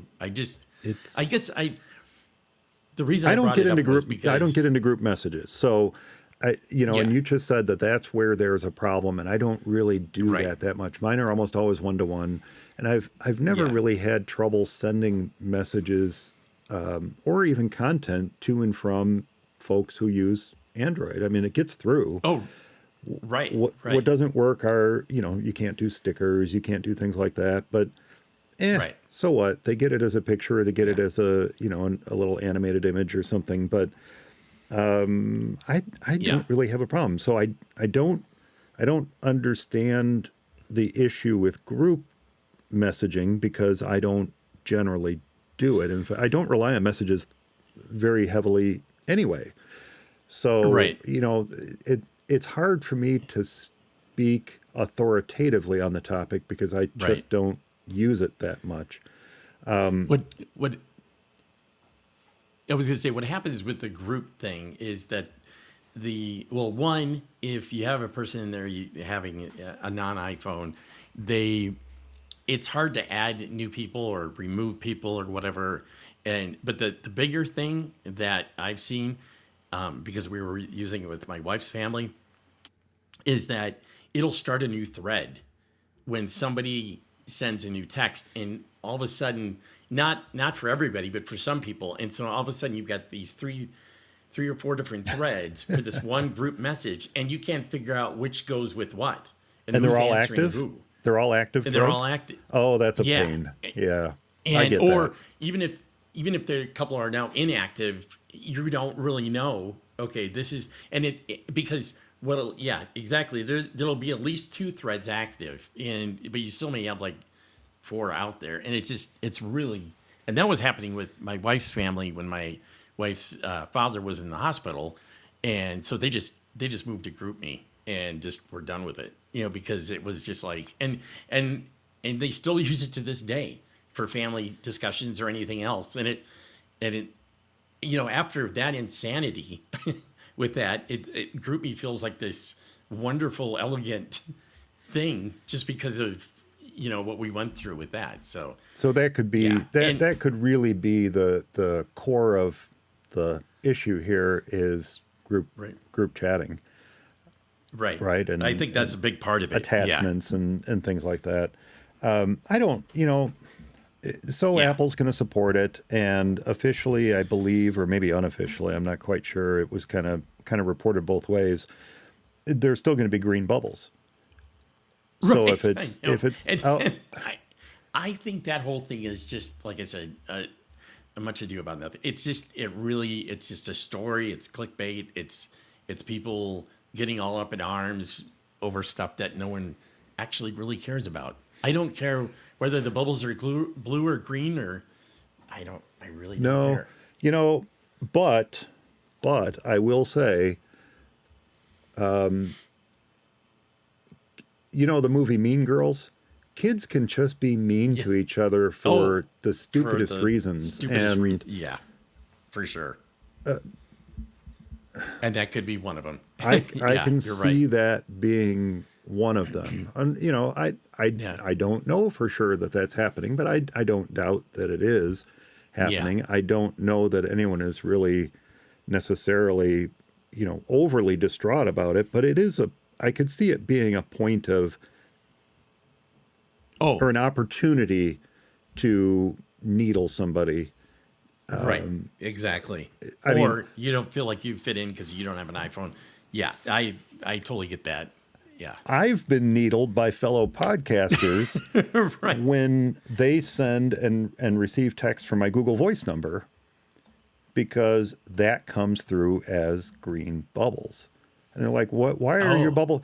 They literally said to me, "Why are your bubbles green?" I'm like, I don't know. Oh, because I'm on Google Voice. It's like, you don't have my personal cell number, so you're not texting with messages. You're texting with Google Voice. So Google it's Voice, a whole separate app, and naturally it's going to come through as green bubbles. So I mean, podcasters can be mean, Eric. They can be mean. And when you talk about mean girls, there's mean girls, and then there's podcasters. And then there's podcasters. Podcasts. Boy, those I tell are the you, worst. they're the worst. Absolute worst. Why are your bubbles green, Mike? What's wrong with you? All right. So, fun news. Fun news. Based on opinion pieces that I stumble across throughout the Apple and the creative blogospheres, it seems as if I may actually be one of the only people in the world who actually likes Apple's Magic Mouse. Now, to me, it was a breath of fresh air when it was released, and it came Yeah. out as a follow-up to the Mighty Mouse, the infamous Mighty Mouse, and its little Mighty nib Mouse. of a rollerball. Talk Right. about a pain in the butt mouse to use. You Yeah, know, that was dumb. it was great. The rollerball was fine Yeah. until you used it for what, a week or two, and it started to collect oils from your fingers, and then it wouldn't track Stop right, rolling. and Right. you had to literally, the fix was to cut a piece of tape and fold it backwards so that the sticky side was out, and roll it inside the ball on all around it to catch all the lint and all the dirt that Ugh. gathered underneath that rollerball, and then pull it out, and you'd have this gross piece of tape that came out. Or you take the thing apart and fix it that way, or spray it with cleaner, and oh, it's such a pain to keep clean Yeah. and to keep working. And you always knew it was going to stop working because you'd start to roll the ball and you could feel in your fingertip. You know, the skin in our fingertips is some of the most sensitive. We are more sensitive with our fingertips than anything else, I believe. I read that before. Yeah. And Pretty we can close, pick yeah. up little tiny deviations in the texture of paper with our fingertips because of the sensitivity of them. And boy, you could feel when that ball was starting to catch, when it was starting to stick, and you're like, oh, I'm gonna have to clean this thing soon. But you'd push through. You'd just keep trying to use. Well, that mouse, getting the Magic Mouse was game changing for me.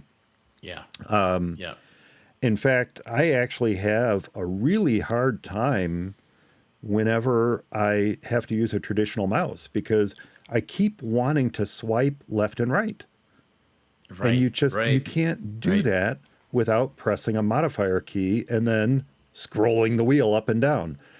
Right. What is Right. it? Pressing Control or Option and scrolling the wheel is counterintuitive.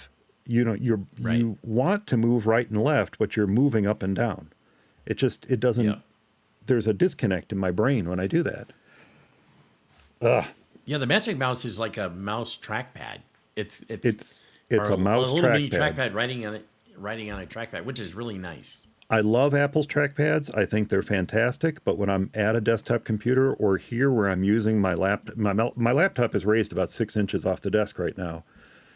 When it's okay. raised like Right. that, I'm using a Magic Mouse with it. In fact, Yep. I just bought a new black Magic Mouse to match the Logitech keyboard I have, and Oh. I really like it. So, even though I don't count myself amongst those who hate the Magic Mouse, I do like to see what people do to make the mouse better for them. And Right. this little bit of fun news might just take the cake or the slice of cheese. I don't know. But I came across a piece on Creative Blog. Creative Blog is like a creative industry newsletter blog that's put out by Future Publishing. And they mentioned a recent Magic Mouse hack that not only brings USB-C to Apple's mouse, but also brings an entirely new ergonomic grip to it as well. So this gentleman, Ivan Kuleshov, he created a 3D printed enclosure, and with that enclosure, the updated Magic Mouse provides one of those Logitech MX mouse style ergonomic grips, where it's kind of like slightly angled up and you got your thumb on the side and Right. stuff. I'm not a big fan, but Right. it provides one of those grips that simultaneously acts as an enclosure for the new electronics. Oh wow. The new electronics that allow charging via USB-C. Yeah, there you go. Yep, it's similar to that, very similar to that. So this 3D printed enclosure acts as a vessel to hold the new electronics that allow the charging via USB-C, but also the top and bottom of the mouse. So the deal is, it's not really for the faint of heart. To make your own ergonomic USB-C charging Magic Mouse, it actually requires tearing your mouse apart. You have to mount the base at the bottom of the enclosure, and the top has to be mounted, well, at the top of the enclosure.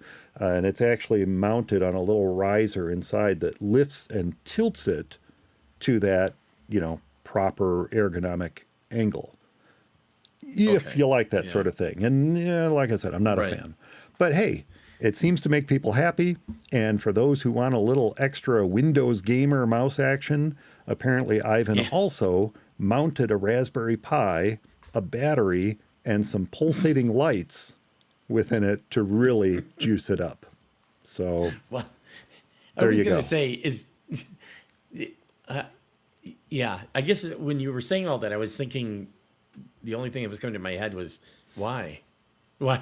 What? But I mean, I guess if you have the time and you really, because I mean, my personal thing, I would just be like, well, I'll just buy this mouse. Then I'll just buy this. Yeah. Yeah. Well, but I guess if one, I think this is one of those because it's their type projects. it's you kind of know. a cool thing. Kind of a cool thing. And two, I suspect he really likes the Magic Mouse. He just Right. doesn't like the form factor. Personally, I love the form factor. Yeah, If do I too. use a larger mouse, it feels weird in my hand. I really like the low profile Magic Mouse. And I know that that's a problem for a lot of people, but for me, I really like it. I like that touch sensitivity on the top. I don't use all the gestures, but I use left and right swiping all the time. All the time. I bet. Yeah. Absolutely love it. So, yeah, I guess for me, this would be kind of a neat project to undertake. I understand that he's going to have more details about the project on his website. So if you opt to do something like this yourself, you could potentially do it. But I think for most of us, you asked the right question. Why? Why? It's just Yeah. buy a Logitech Right. MX Ultra or whatever they're called. But Well, neat project. in the Neat case- project. It's a really neat project. And in the case of Ivan, he would just say, because I can and because I did, and Because that's I can. enough too. And And and yeah, no, that does seem completely awesome. And I will say, I've never liked the mouse almost from day one. Back in the day, a long time ago, I used to use trackballs. And I didn't like the touchpads on laptops. I hated the touchpads. But Kensington made a great trackball, but Yuck. And they still do. But once the trackpad came out, once this guy came out, then I pretty much switched to this. And a big reason is because you've got the iPhone, you've got the MacBook, or just about any MacBook, and then you've got so you've got a lot of these gestures that are the same across all of these devices. And I thought, why not just keep it the same for my desktop as well? And now I've gotten so used to the trackpad, and they make such a good one that I have trouble switching to a mouse, even though a Magic Mouse would be great, or a Logitech. I mean, this Logitech I got for a while and I was using it, and it's now my wife's. So. Well, if you ever buy a new Mac and it comes with a Magic Mouse and you don't know what to do with it, now you know where to send it. Yes. My mom just got a new iMac actually, but she upgraded. She's been using the trackpad too. So, But she probably ordered it with the trackpad. She did. Yeah. That's the smart way to do I it. ordered it for her, but yeah, I had her order Yep. it with the plus the iMac was like a blue, and I think the trackpad, because she was blue? like, well, I could just use my trackpad, and I said, well, this one's blue, and she goes, oh yeah, okay, yeah. if it's That's- blue, yeah, definitely get the trackpad. That's yeah. how Apple gets you. Yeah, they do. Yeah, that's do. how they get you. In fact, the cable's blue too. Yeah. Oh, sweet. Yeah, Even better. I know. yeah, they That's match everything up. The colors of those are pretty good. And again, it's one of those things where it comes with 8 gigabytes and 256 gigabyte of storage. And she has a Mac Mini right now with 16 and 512. So I said, well, even though she probably doesn't use all that all the time, I thought, yeah, well, just update this and it should be good for A long time. for a long time. Yeah. Exactly. Yeah. Plus, it's Okay. an M3, I think so. Yeah. Now we've been recording for an hour, Eric, and we're just now getting to the main topic of the show. But I don't think this will take too long. I kind of hinted at it at the beginning. I mentioned at the top of the show that I really had wished my client purchased a Mac, not because that's always my preference, that's always my recommendation, but because one of the questions that they asked of me as they dropped off their old PC and the new one for me to move stuff over from one to the other was, will all my apps be there? Will all my settings be there? Will my wallpaper be there? My Explorer preferences? Will Windows be the way I like it to be when you're all done? Right. And the answer is no. No. That stuff typically does not come over from an old PC. Right. And there's really no easy way to do so. There are third-party backup applications that help with it, but really the core of the matter is that Microsoft fingerprints your hardware. And if you were to literally take the clone of one Windows computer and bring it over to the other, very often what happens when you boot that machine is it blue screens, it crashes because it's looking for your old hardware. It doesn't do what macOS does. It doesn't say, oh, I'm on new hardware, let's just load the new stuff. No, it tries to literally load itself as if it were on your old hardware. You can upgrade hardware within a single PC, but trying to move a clone from one machine to another is almost always a disaster. And I know, there are other folks who are going to say, no, you can do this, Mike, you can do this. But it always ends up costing more money, more time. And it's just not, it just doesn't work well. No. Does that have to do with the TPM? In some ways, yeah, sure. Okay. In some ways it does. That's what I was wondering. Really, I mean, this has been a problem with Windows for years and years and years because it only installs and loads the drivers that it needs for that particular piece of hardware. There's some generic stuff in there, but you are running the drivers needed for that Intel Pentium with this particular hard drive controller and this particular Wi-Fi adapter and this particular graphics card, and now you're trying to put it on have to care about. You're trying to put it on an Intel Core i9. Even when Apple was all Intel, this was not a problem.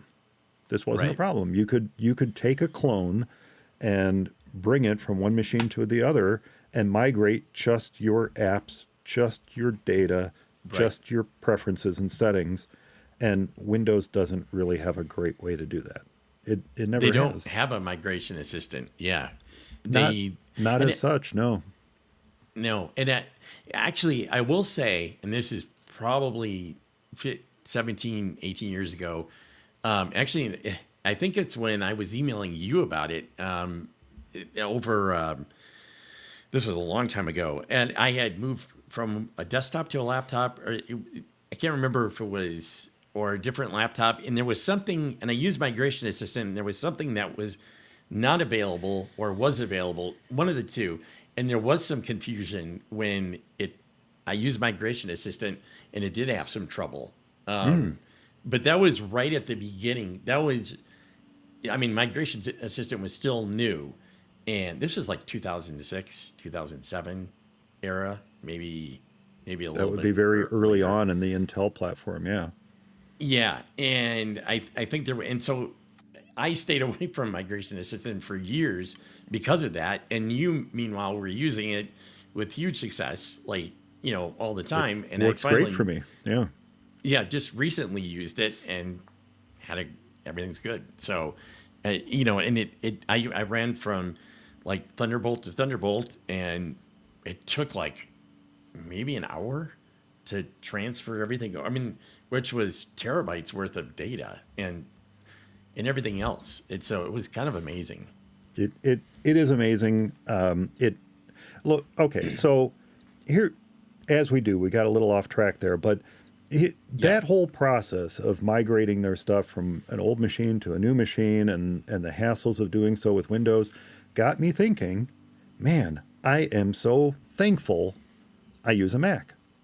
So I thought what we could do in the spirit of the Thanksgiving holiday season, for those of us in the U.S. and Canada and other places where Thanksgiving is celebrated, in the spirit of the season, why don't we list out a few things that we're thankful for? So that's going to be my first one, is that there is easy migration from an old Mac to a new one. Not only does the Mac make it easy to migrate, but Apple provides all the tools that are needed to ensure that you can do so, or to recover in case of a failure. And the most important tool in our macOS toolbox is Time Machine. If you're doing Time Machine backups and you buy a new Mac, or your Mac gets sat upon by an elephant, or a steamroller, smashes through the back wall and takes out your entire Mac installation except for your Time Machine backup drive, you can easily get a new Mac, M1, Intel, whatever, slap it on your desk, hook up your Time Machine backup drive, start the process, the out-of-the-box experience, start that process up, and you'll be prompted to, with Migration Assistant, to bring stuff over from your Time Machine backup or another Mac. Or, by the way, a Windows computer. That's the fun part, is that Microsoft has horrible tools for migrating from one to another, but Apple will happily help you migrate from a PC to the Mac. That's awesome. Fantastic. I don't do that very frequently, but so I don't know how well it works. But if you're going Mac to Mac, or you're going Time Machine to new Mac, or you're going a clone to the new Mac, or if you have a Mac that's old enough, and I just did this for someone too, and you can extract the hard drive from it, you can literally connect that hard drive up to the new Mac and migrate from it. They don't care. As long as your data is there, they'll bring it all over. So even if you don't use Time Machine, if you take clones or use some other backup method to create a copy of your Mac's internal drive, macOS just does a phenomenal job of ensuring that once your Mac is up and running, it's just the way that you left it. So that's really the first thing I'm thankful for. Easy migration from an old Mac to a new one, and paired with that, easy recovery in case of a major crash or hardware failure. Even the tools, and this falls into the same category, even the tools of booting to recovery and replacing macOS. If your macOS installation goes wonky, you can boot from recovery and reinstall macOS and not lose a thing. Unless you accidentally erase your drive, don't do that. But if you just install right on top, you can't do that with Windows. You cannot install on top of an existing Windows installation and keep everything. It starts the computer fresh. It's insane. Why on earth? Even Linux has the ability to migrate your home folder from one installation to another. Yet Windows, nope, don't even know it exists. So, you can boot from recovery. You can boot from a flash drive. You can restore your Mac from a Time Machine backup or a clone using Migration Assistant. These tools are just amazing. And whether it's a new Mac or a replacement Mac or what have you, or you repaired your Mac, being able to restore is the number one thing that I'm thankful for in the Apple ecosystem. Yeah, no, that is a terrific thing too. And it's something I didn't even think of. So no, that is, and you're right. I mean, just the recovery partition is an awesome thing. I mean, when they initially came out with that, I thought that was a huge step. I mean, and that's been around for quite a while. But like you said, being able to go to the recovery and reinstall the OS without, messing anything else up is a huge deal. And the thing is, too, what's so funny is that you think, okay, well, the home folder, it's kind of a Unix thing. Maybe, it's because it's NT. But, really, I mean, Windows the last 10 years has moved more towards Unix with its permissions. And even, I know they don't have a home folder, but it's moved in that direction. You would think that it would, with Windows 11, you would be able to do that sort of thing. Well, so, and that's the thing. They do have a home folder. And inside that home folder is a hidden, app library folder And inside there are Yeah. where all the settings can be found for various applications. It's easy to migrate. It's easy I to bring know. from one to another. It's easy to bring, for the most part, I think it would be easy to bring your applications over from one to another. Right. That might be a Yeah. second thing to be thankful for. Is it well, just in case you bring this Yeah. up, I won't bring it up, but the way applications are installed on Windows versus how Yes. they're installed on Mac is probably the big reason that it can't so easily be done to migrate them over from an old installation to a new one. But Right. what is the first thing that you are thankful for, Eric? Okay, well, in comparison to yours, it's pretty small, but but this is stuff that I use. Well, it's probably a couple of things. One is the dock. I think the dock probably is, and probably along with that, the central menu bar. I think those two things make things easier to use on the Mac and just easier to learn. And the dock is really, in a lot of ways, very simple, but it's very useful in the fact that not only can you keep your the apps that you want to use down there. Now it also keeps the most recent apps, but also you can put anything else down there you want to, folders. I mean, like I'll have my downloads folder, obviously, and application folder, and other things that it just makes it really easy to access. And I don't know, I think that was a brilliant, and not only that, but how they made it, work with the magnifying. You can make it huge. I remember when I first saw it, was a, I worked in IT and development in the company I worked at, and we were over in another part of the company in the graphics part where they were doing a lot of the design. And so the person over there at that point, I think it was like a Power Mac G4, I want to say. So this is like very early 2000s. But I remember seeing, it was probably Jaguar, and just being blown away with the dock. And me and some other friend, and at the time, I had kind of switched over to using Windows. I had been a Mac user forever. And then I just kind of thought, well, I guess, I bought into the hype that it was Apple and the Mac were going away and all that stuff, even though they weren't. And but I remember seeing that, and we were just both like, "Oh, this is really cool," just like the whole, the look of it and everything else.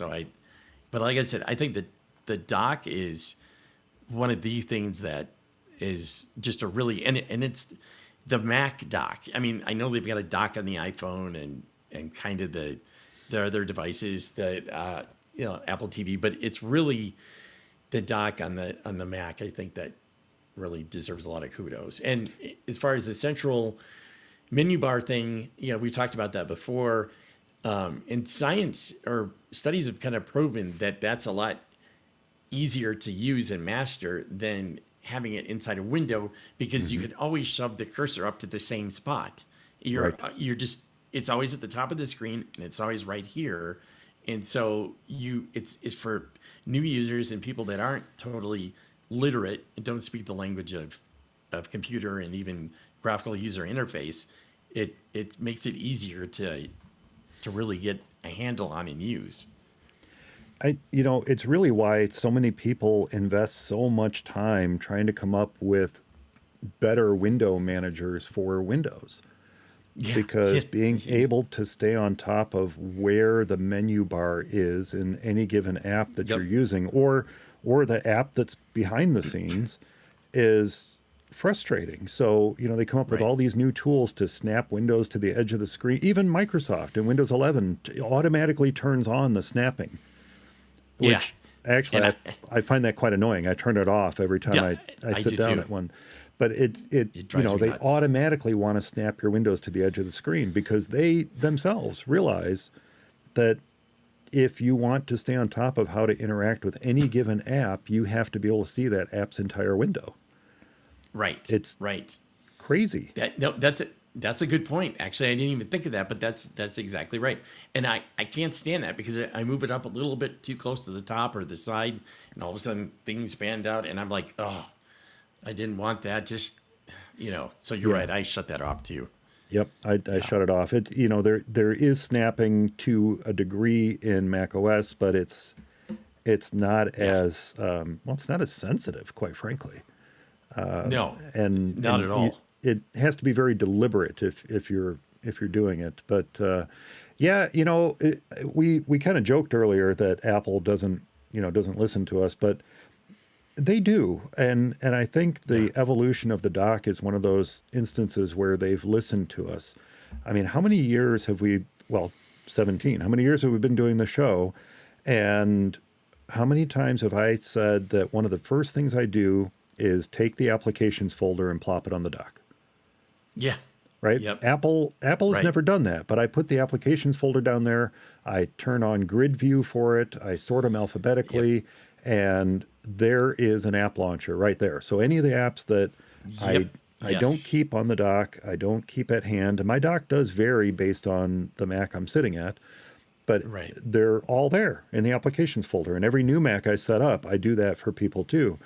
But what I'm getting at is Apple does listen because they created Launchpad, right? And Right. Right. you might argue that Launchpad was created because of the iPad, because Right. it is if effectively the home screen from an Similar. iPad, just on a Right.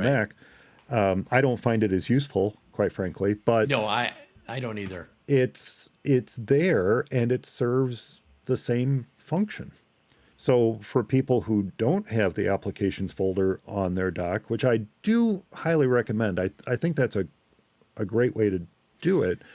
But for those who don't, they can use Launchpad and access the apps that aren't in their dock from there. So that's an instance where maybe they didn't listen precisely to what we were saying. They put the downloads folder on there. They don't put the home folder on there. They put documents, right? Downloads and documents goes on Right. by default. And instead of, I always take documents off and I put my home folder there instead. I do too. And again, I turn on grid view and alphabetical. And then I know some people don't do this, but I'm very adamant about not putting stuff in my home folder unless it goes within one of those folders. So if it's a document, it goes in the documents folder, downloads folder, photos folder. I don't just stick stuff in my home folder. So, you don't go to the Mic home folder and find some Word document or a PDF or Pages document or whatever. It's going to be in the documents folder. And the whole reason I'm pretty religious about that, militant about that. I don't like either of those terms, quite frankly. But the reason I enforce that idea is because I keep my home folder on the dock. And so I don't want that to get cluttered. When I click the home folder, I want it to just show me downloads, Dropbox, movies, music, photos, etc. All the Or simple- pictures. right. It's called pictures there. Yeah. That's all I want it to show me. I don't want to see other stuff in it. If I wanted to see other stuff, I'd Right. put that folder there. So Right. that I understand, that folks might want to do that differently, but I do keep downloads there. I do keep my home folder there, and I keep the applications folder there, and that's about it. And then, the rest of the dock, I do take Launchpad off because I don't use it, and then and I take Siri off, and the rest of it is made up of the apps I use the most, pretty much in the same pattern from left to right, but that pattern varies as you get closer to the right of my dock. The applications that are on there differ based on the usage of that machine, if that makes sense. Okay. Yeah. Otherwise, the No, that left would side of make my dock sense, is yeah. pretty much consistent. But Okay. yeah. Yeah, that makes sense. Yeah. And I have downloads and the applications. I don't have my home folder, but I do have those two that I primarily use. And I do, and this is and I'm a big launch bar user, so I use that almost more than anything. Oh, but sure. I do, it's just darn handy having the application folder and any other folder, like just having it pop up in that grid view like that. Mm-hmm. And I usually, when I'm setting up other people's Macs, I'll do that too. I'll put in the applications folder and any other folder that they consider important down there, just because I'm like, this is a quick access to it. Or even like I think I've done it for my mom, where I'll set up, drag URLs down at the dock, and it shows a little globe, Yeah. and I'll have for sites that she goes to all the time, and it's great. It's a great jumping off point. It's a great jumping off point. And the other thing is it also makes digging deeper easier. So Yeah.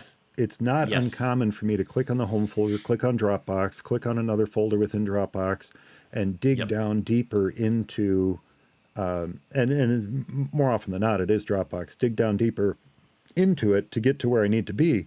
But then if at any point you need to get to that file in the Finder, you just command click it. Yeah. So Yep, which is you're awesome. digging down into it, and then you command click that file, and the Finder window opens with that file highlighted, which is awesome. Right. And you Right. can't do that with Launchpad. The other thing that's handy too is when you are in one of those dock mounted folders, at the very bottom of that folder, and it is, yeah, I would like it if it were at the top, Yeah. quite frankly. I know. But- I know but what you're. Yep. At the very bottom is Open in Finder. So Yeah. whether it's your applications folder or it's a folder you've drilled down into or it's your downloads folder, you can find that little icon, that little link at the very bottom that says Open in Finder, and that's another way to open up that folder in the Finder. So the functionality of it is just, as you pointed out, so much greater because it's a dock mounted folder versus Launchpad. Right. Yeah. Do you ever get the feeling with Launchpad that it was sort of like somebody said, put it in there. And so they threw it in there and said, here's a gesture that you can use to get to it. But it's pretty much out of the way. So Yeah. you never have to see it ever. And because it's like they didn't try to even really make it. It's even if you really wanted to use it, you have to go through a lot of trouble to set it up. Unlike the dock, Right. you need to, it's just it can only hold so many things on the screen. It's got things spaced apart really far. It just, yeah, I don't know. It's like Someone at Apple said, make something that allows the Mac to feel a little bit more like an iPad, but Right. don't change macOS so much that when Mac users use it, they're going to say, you just made this into a giant iPad. No, make it something Right. that they have to click into to get to, but once they do, make it feel like the iPad, yeah, I know that's right. which is Yeah. just weird. Yeah. But there you go. Yeah. There you go. I know Right. folks who use it and, No. and love it, and that's great. But Yeah. it's just, Yeah. I don't know. it's not for me. It's not for me. No. That's Okay, so my next thing that I'm thankful for on the Mac, and again, I feel like I'm poking at Windows over and over and over again, but I am.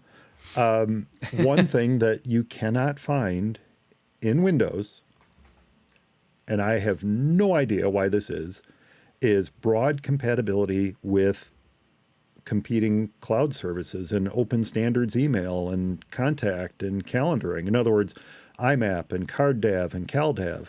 right. If you want to add a Yahoo account to your Mac, what do? You go into settings and internet accounts and add a Yahoo account. If you want to add an Exchange account, you go into settings and internet accounts and Exchange. If you want to add a Google Yep. account, all these things are so easy to add. And once you do, if you opt to keep everything checked, instantly available in the Mail app, the Calendaring app, the Contacts app, Yes. Notes, if applicable, sometimes reminders, if the service allows you to sync reminders.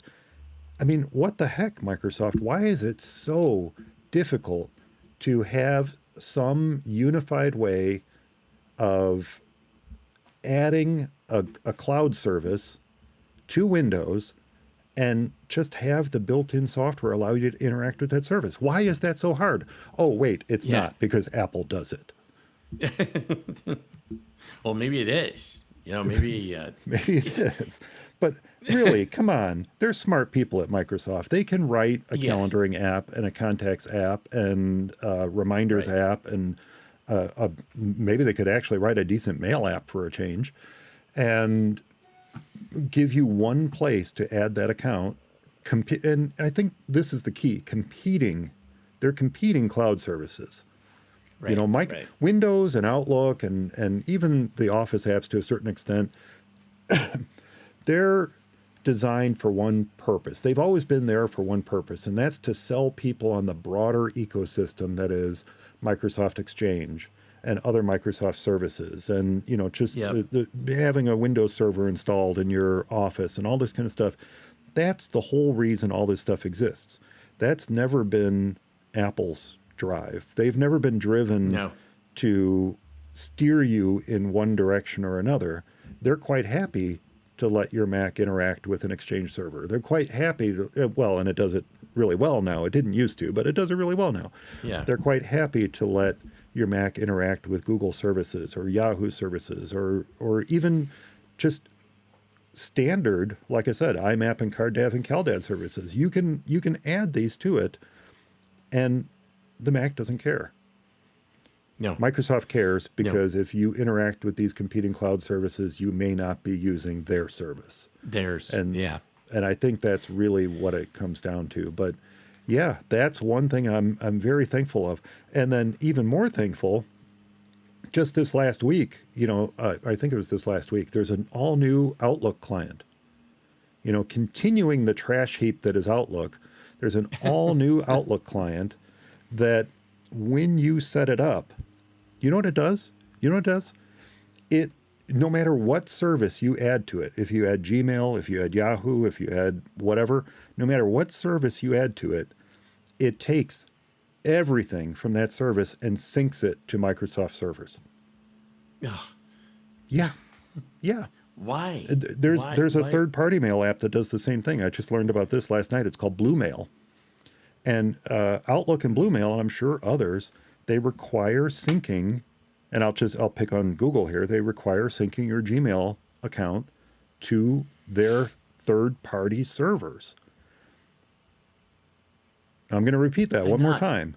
The new Outlook and Blue Mail route your email accounts through a third-party server. Even if your mail is hosted on the servers of Google, or it's hosted on your own mail server sitting in your basement at home or in the office, they insist on routing your content through their third-party servers. This is not only a privacy nightmare, but it's a waste of resources. Why on earth should Microsoft or Blue Mail want to host 30 plus gigabytes of data on their own servers when Google's doing it for them? I don't understand the point of this. That is really odd. It makes no sense. But the bigger issue, of course, is privacy. Sure, they say that everything is securely encrypted. Yeah, well, let's ask LastPass about that. Right. You know, I know if I'm going to have all my content out there in the cloud on a server, I'm going to pick and choose who I trust the most to host that data. Right. Maybe it's Google, maybe it's Microsoft, maybe it's Apple, you know, whoever it is. It's not Yahoo. Sorry, Yahoo. It's not you. I don't trust you to host my data securely. For sure not. But sorry, don't trust it. I'd put it on or my Synology box sitting in my basement, whatever it is. Right. Whatever it is. If I'm going to do that, I'm investing myself in that service. Now you're talking about taking all that content and putting it on yet another server. It makes no sense to me. No, it absolutely doesn't. Now And that kind of derails the cannot topic. Figure out the reasoning. It gets us off the point of what I'm thankful for. I'm thankful that the Mac is super easy to set up with cloud services. No matter what cloud service you choose to use, it's super easy to use, and all the tools that you need to work with that service are built into the Mac. That's an awesome feature, and it's right out of the box.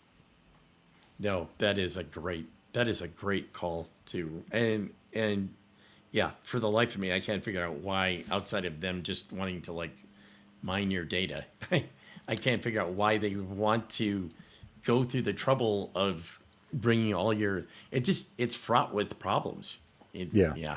You do have to wonder. You have to wonder what the ultimate goal is there. Yeah. So my next one is probably even smaller than my other one.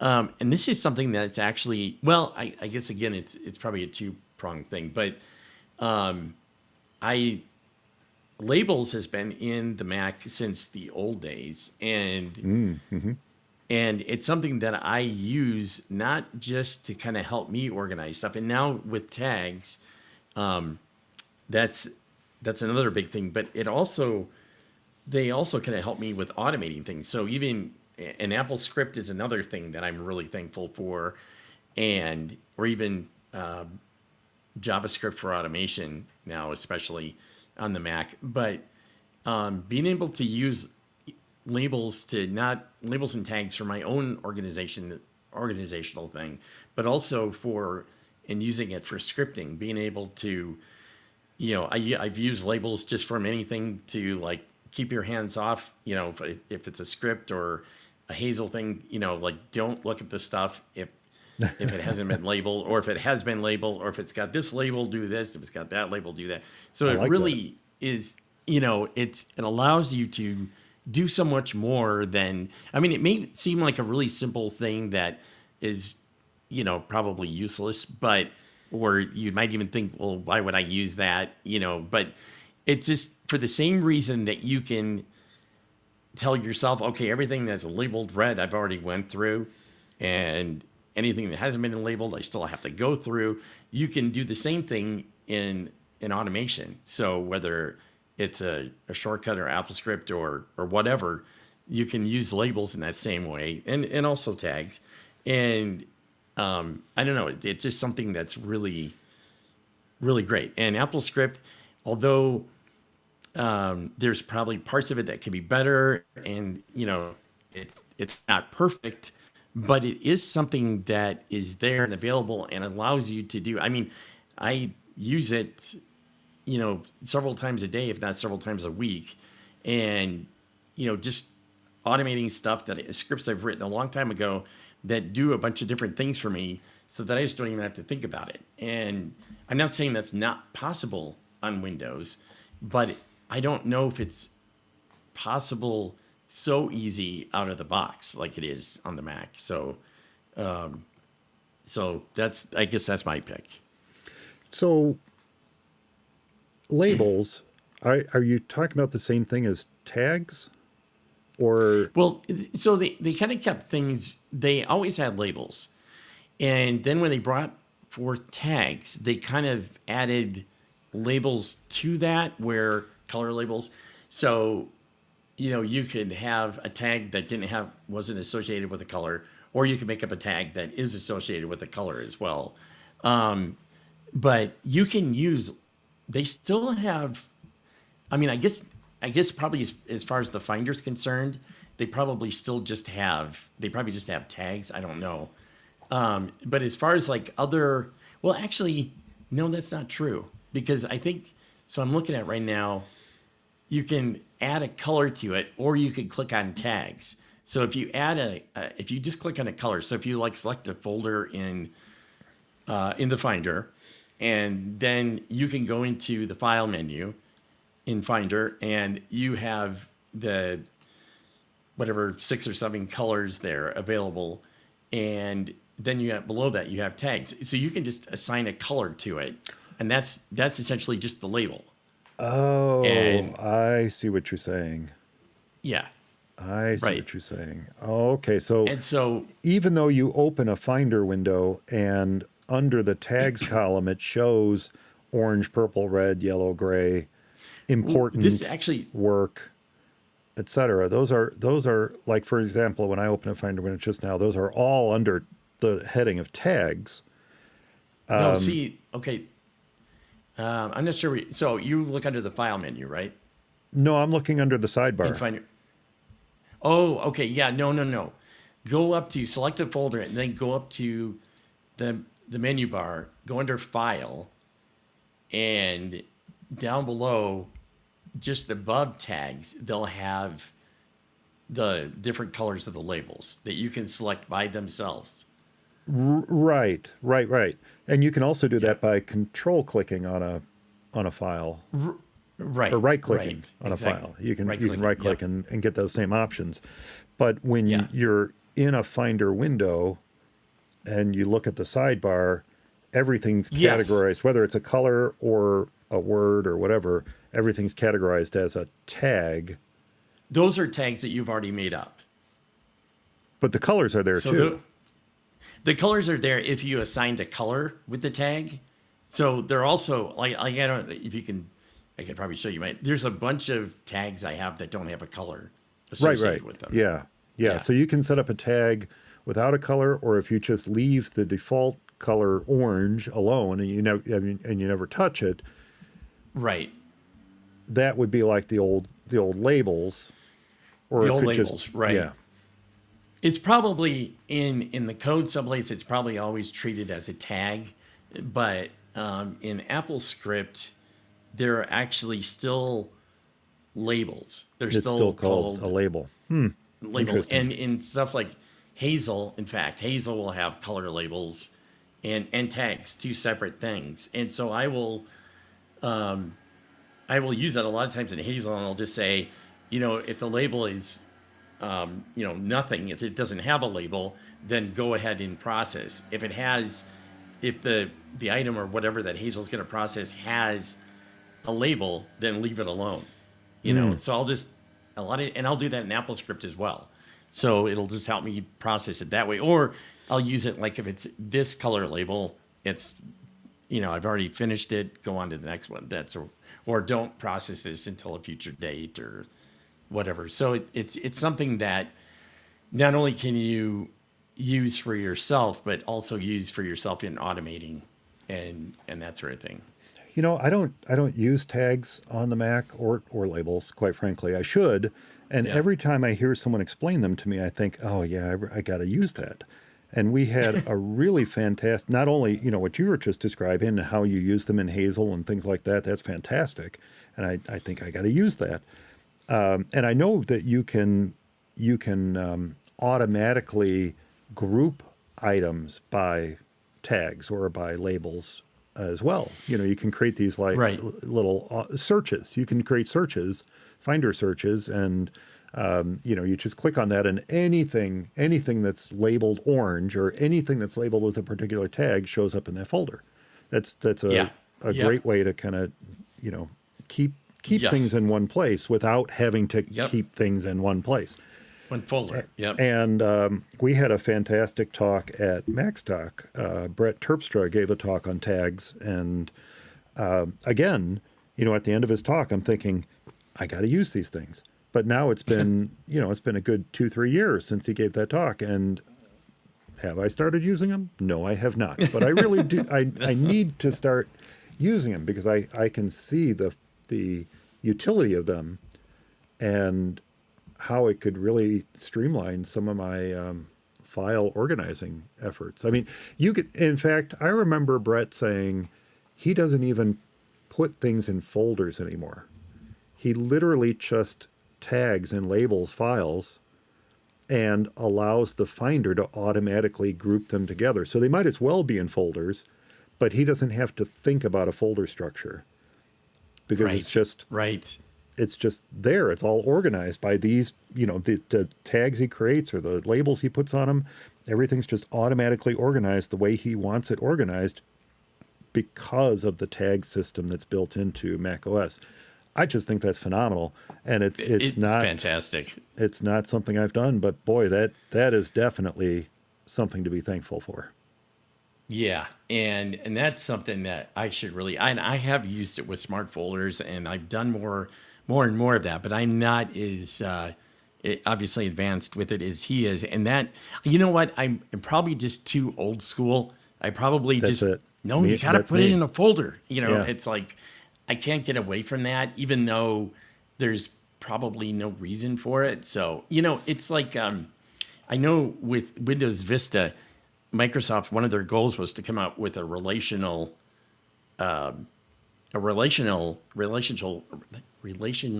file system.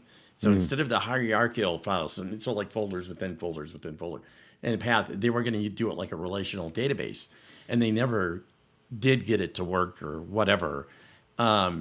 But I wonder, when you do it the tag, label way or just the tag way, if that isn't kind of the same sort of deal. You're not building a path to some files. You're just basically throwing the files anywhere and saying, if they have these, if I'm referencing these labels or these tags and they have these labels or tags, then I want to see them. It's Yeah. sort of it is a better way of really doing that than, throwing in folders and do all that stuff. But like I said, I still do that. In fact, I have Apple scripts create empty folders to put files into. And, yeah, that's what I do. Well, my next thing that I'm thankful for is also a little bit of a simple one. I thought of this because I had a client I hadn't heard from in a while. She actually had many years ago switched from using a Windows laptop to using an iPad as her only computing device. Fantastic. That's all she needed. Yeah. Checking email, browsing Facey Spacey, whatever. She didn't need a full-on computer. She just needed an iPad. Well, her iPad was starting to get a little long in the tooth, and it wasn't updating apps anymore and stuff. So she bought a new iPad. And for good or bad, she went to one of the big box stores, and they helped her set it up. And apparently they helped her sign in with her iCloud account and all that stuff. And she reached out to me and said, something is horribly wrong. I think someone hacked my iPad. I'm like, well, I'm thinking to myself, well, the chances of that are relatively slim, but, it is an old one and it's not up to date. And maybe through the old Safari she has or something, maybe that happened. But no. The issue was things she was putting on the new one. No, things she had put on the old one were automatically appearing on the new one. And then vice versa. Okay. And I said, oh, yeah, that's what's supposed to happen. And she said, no. I mean, like I'm adding a picture, I'm adding a note on one, and it's just like automatically on the new one. Yeah. Yep. It's called iCloud. That's called iCloud. And so, we had she didn't have any other Apple devices. She doesn't have a smartphone. She doesn't have a Mac. All she had was an iPad. So this concept of having more than one Apple device and having things that you do on one automatically appear on the other, not to mention things like copying and pasting and things like that. But that was a foreign concept to her. So we had that conversation. In fact, she came by the office and we sat down and we talked about how it works and what can be synced and all that kind of stuff. And ultimately what we ended up doing was erasing her old iPad because she wasn't going to use it anymore. It was out of date and wasn't getting updated. So we just erased it and made sure that it was, safe to either sell or trade in or dispose of or whatever. But right. Yeah, that was something new to her. And once again, I had this conversation with her a couple of years ago. I talked about the benefits of getting an iPhone and how things do sync back and forth between them. But that is my next thing that I'm thankful for. And that is, after all these years of trying with .Mac and, all the different services that Apple has come up with throughout the years. Yep. Let's see, we had .Mac and we had, what was the other one? Wasn't it Tech Tools at first or something? No, we had that. We had Tech Tools. .Mac. .Mac. And then what was the one after .Mac? Mobile Me. Mobile Me, that's the one. Yeah, Mobile Me. iCloud. We finally got something that's working and working very reliably. Well, yeah. I think it works reliably. I don't have a whole lot of... there's one app I have where every time... I've been launching it on different devices because I just started using it. And every time I launch it, it shows what I have synced, and then it erases it all and says, start fresh. I'm like, okay, whatever. It's not a critical app or anything. Anyway, so there's one that's kind of wonky, but it might be the new... What's the new sketching app? Freeform? Freeform. Yeah, it might have been yeah. Freeform. I'm trying to remember which one it is now off the top of my head. But one of them was just like it was okay. starting over, and it's like, oh, okay, now we got to start fresh, and I Yeah. start fresh, and eventually I'll get all my Macs signed into it, and it'll work fine. But It'll work good, yeah. but things like adding a contact to one, or updating a note on one, and it's instantly. I mean, when you think about what's happening, this information Yeah. is Yeah. being sent up to Apple servers, stored, saved there, and then simultaneously being synced out to my other devices. For that process to happen as smoothly, as seamlessly, and as quickly as it does is magic, as Amazing. Yeah. we've joked about before. It's magic. It would have been magic to anybody looking at it 20 years ago. 10 years ago. And I had some developer of some app was talking about syncing, and they're like, if you have problems, try this or whatever. They said it's 2020, but syncing is still hard. Yeah. I thought it just like you said, you may not think about it, but it's there's a lot of work going on there. There's a lot of work that goes on, and it works really well. It keeps your devices in sync with really little to no effort other than signing in and making sure that you keep your account active on all your devices. That's it. That's all you have to. Oh, and checking the boxes. If something isn't syncing, you probably don't have the box checked for it to sync. Right. But Right. other than that, Exactly.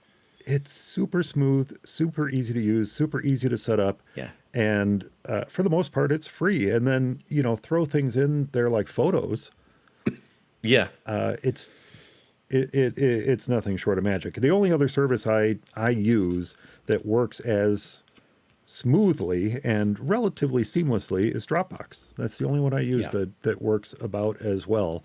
But I remember early days of For Mac Guys Only, when Mobile Me had first come out. Right. The episodes I would put out, the documents I would write, they're still out there on the For Mac Guys Only website. The documents I would write about how to replicate Mobile Me using services like Box.net and other services to get something that works reliably. That information's still out there, but it's all become superfluous because iCloud just works so well. The biggest problem with iCloud is the confusion over naming. Is it your Apple ID? Is it your iCloud login? Is it, just come up with a consistent way of naming how you log in. And gosh darn it, stop allowing people to create an Apple ID with their third-party email address. Just stop. Just give everybody an iCloud, because everybody gets confused by that. They sign in with, they create an Apple ID with a Gmail account, and then they think they're supposed to use their Gmail password. No, you have to use your Apple ID password. But I'm using my Gmail account to sign in. No, well, you're not really using your Gmail account to sign in. You're using your Apple ID to sign in. Apple just allows you to use your Gmail address. No, just all these. Google does the same thing.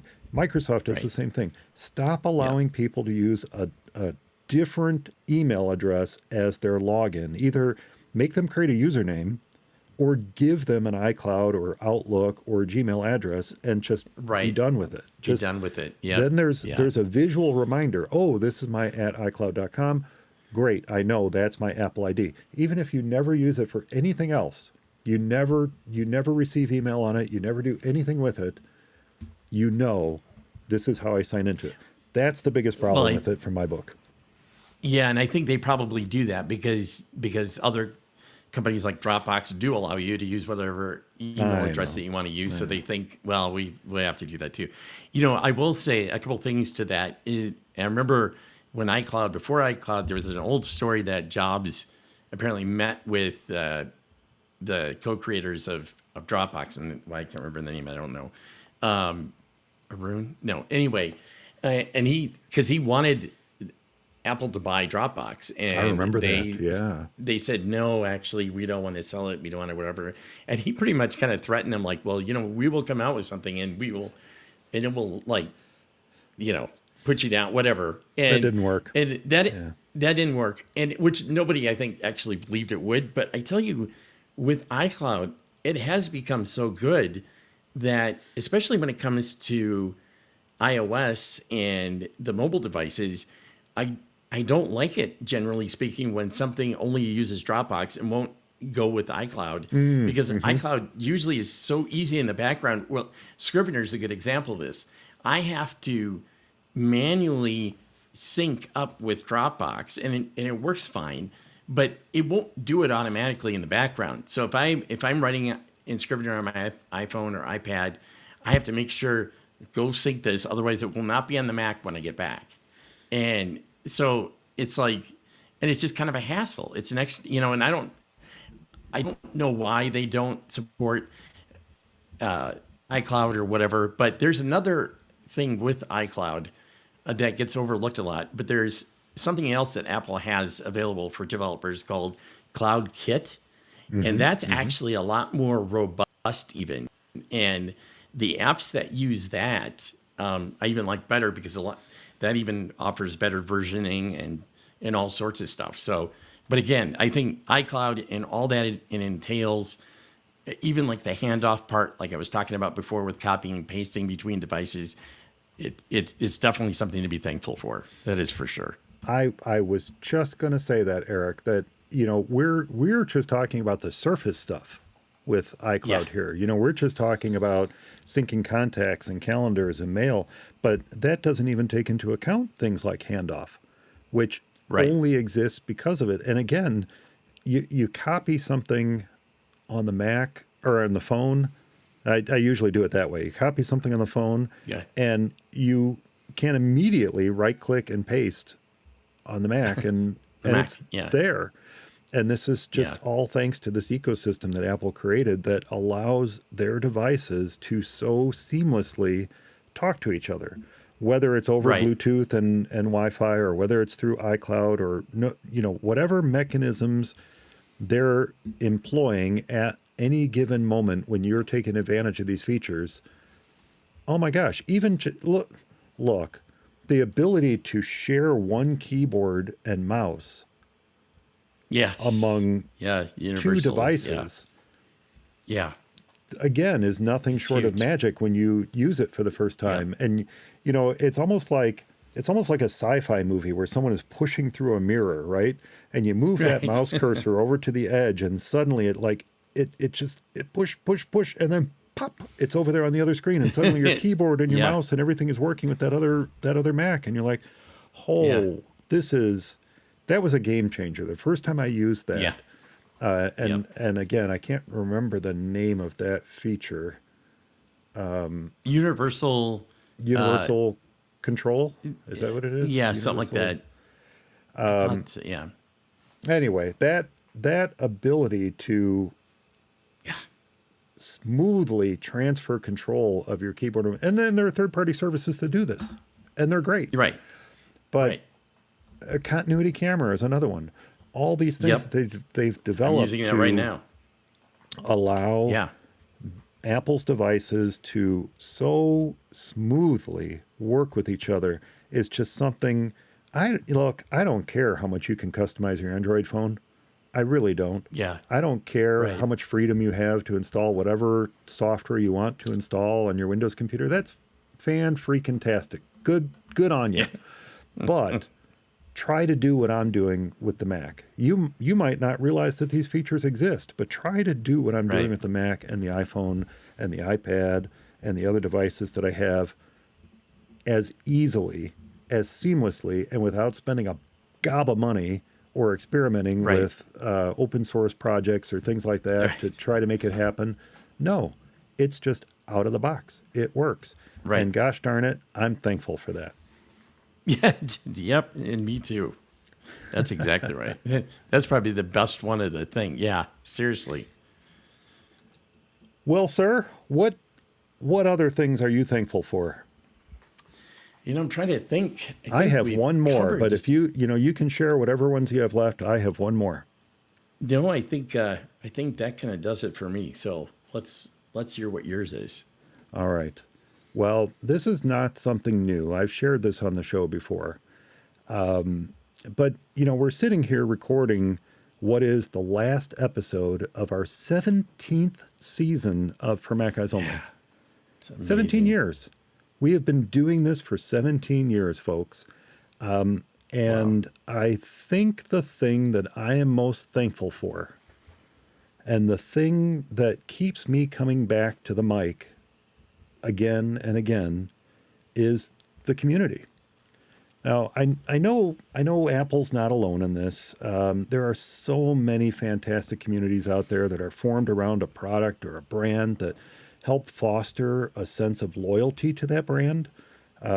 Lego and Disney both come to mind. I know Harley Davidson has a big community around them. Oh yeah. Yep. But there's something really special about the Apple community. And Yep. I hope Apple doesn't mind my saying this, but we may have come together because of the Mac. But if there's one thing that I've learned from Mac Eyes Only and from MacStock, is that we may have come together over a common thread, but the full tapestry that makes up our community can and will continue even if the Mac were to disappear tomorrow. Right. Right. Which is just a great.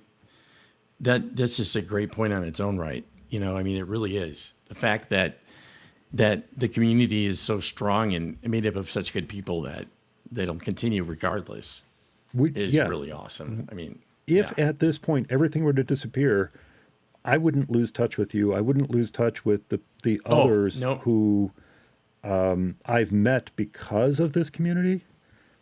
And we would continue our conversations. We would continue the discussions we have, whether about the Mac or whether about Apple products or not, because we have this commonality. I mean, I've made so many good friends throughout the years, thanks to For Mac Eyes Only, some of whom are right in my own backyard. Some are an ocean away. Yeah. But as I was saying just now, the funny thing is that when we talk, whether we're talking by FaceTime or by email or messages on social media or face-to-face in the hallways at MacStock, the lengthy conversations that we have rarely center on the Mac or on Apple. Right. No, it goes well beyond that. Yeah. Well beyond that. We always seem to find that common thread that keeps us bound tightly together. And it's why at the end of every episode, I invite everyone to reach out at any time, even if it's just to say hi, because, whether you like it or not, and we'll have to ask Eric about this, but whether you like it or not, you might just end up in the co-host chair, or you might end up speaking from the stage at MacStock. Or maybe you and I simply trade emails about the weather in Florida, or upgrades you're planning to make to your Mac Pro halfway around the world. Or maybe we reminisce about our Sinclair using days playing Jet Set Willie on a black and white TV. That's right. You never know where the conversation will lead. And I know the folks I was referencing know who they are. But it's those conversations that built this community, the For Mac Eyes Only community. And it's those conversations that leave me forever thankful that I started the show back in 2006. So to Eric and to everyone listening, whether you've been listening since the beginning or just picked up the show, I am thankful for you. And I'm thankful that you shared your lives with me throughout all these years. So thank you, Eric. Thanks to everyone else who gave their contributions to the show throughout the years, to Gaz and Barry and Peter and Pam and Lisa and Dan, and even more recently, Dave and Chuck and Jeff and everyone who's contributed to help make the show what it is, everyone who's written in, everyone who listens, even if you only listen to every other episode or every 10th episode, the fact that you listen and that you're out there and that you are part of this community is the thing I am most thankful for. So thank you very much, everyone. Yeah, that's a very good thing. Yeah, and and I'm just thankful for Mac Eyes Only as it is. Just being able to, meet you through it and to do this is just, terrific. And it's always been a great show. And I think you just have a certain level of excellence the way that you do it. And I don't know, I've always liked it and always will. But like you said, we talk and we'll have conversations that don't center around the Mac or even technology. So like you said, it isn't, it's not something that even if Apple were to die tomorrow, which obviously they won't, our friendship wouldn't. Right. So I think that's terrific.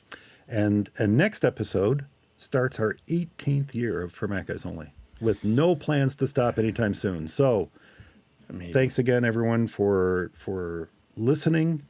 That's going to do it for this episode of For Mac Eyes Only. I hope everyone enjoyed it. As I said a moment ago, I love to get your letters. So if you have any comments about the show, if you have a tip to share, if you have a software or hardware problem with your Mac, if you want to share what the weather is like where you are located around the world, well, you can leave your favorites in the comments of this week's show notes found at formaceyersonly.com, or you can drop me a line, mike@formaceyersonly.com. And speaking of community, be sure to subscribe to the show's YouTube channel at youtube.com/FMEOTV. When you subscribe and you click that little notification bell, you can find out when we're going live. You can find out when we're live, how you can join the chat room, and you can catch all the behind-the-scenes stuff that doesn't make the final cut of the show. Eric, what are the best ways for folks to get a hold of you? Yep, it's the usual Eric@formaceyersonly.com. That is the best way, and yeah, that's the easiest way to do it. Actually, I could give you a bunch of other addresses, other social media stuff, but Eric@formaceyersonly.com. I'll definitely see it if you send it there. You'll definitely see it. Thanks so much for listening, everyone. Thanks to Eric for joining me this episode. I should probably switch it back to me. Thanks. Thanks so much for listening, everyone. And thanks to Eric for joining me this episode. Stay subscribed, and we'll talk to you next time.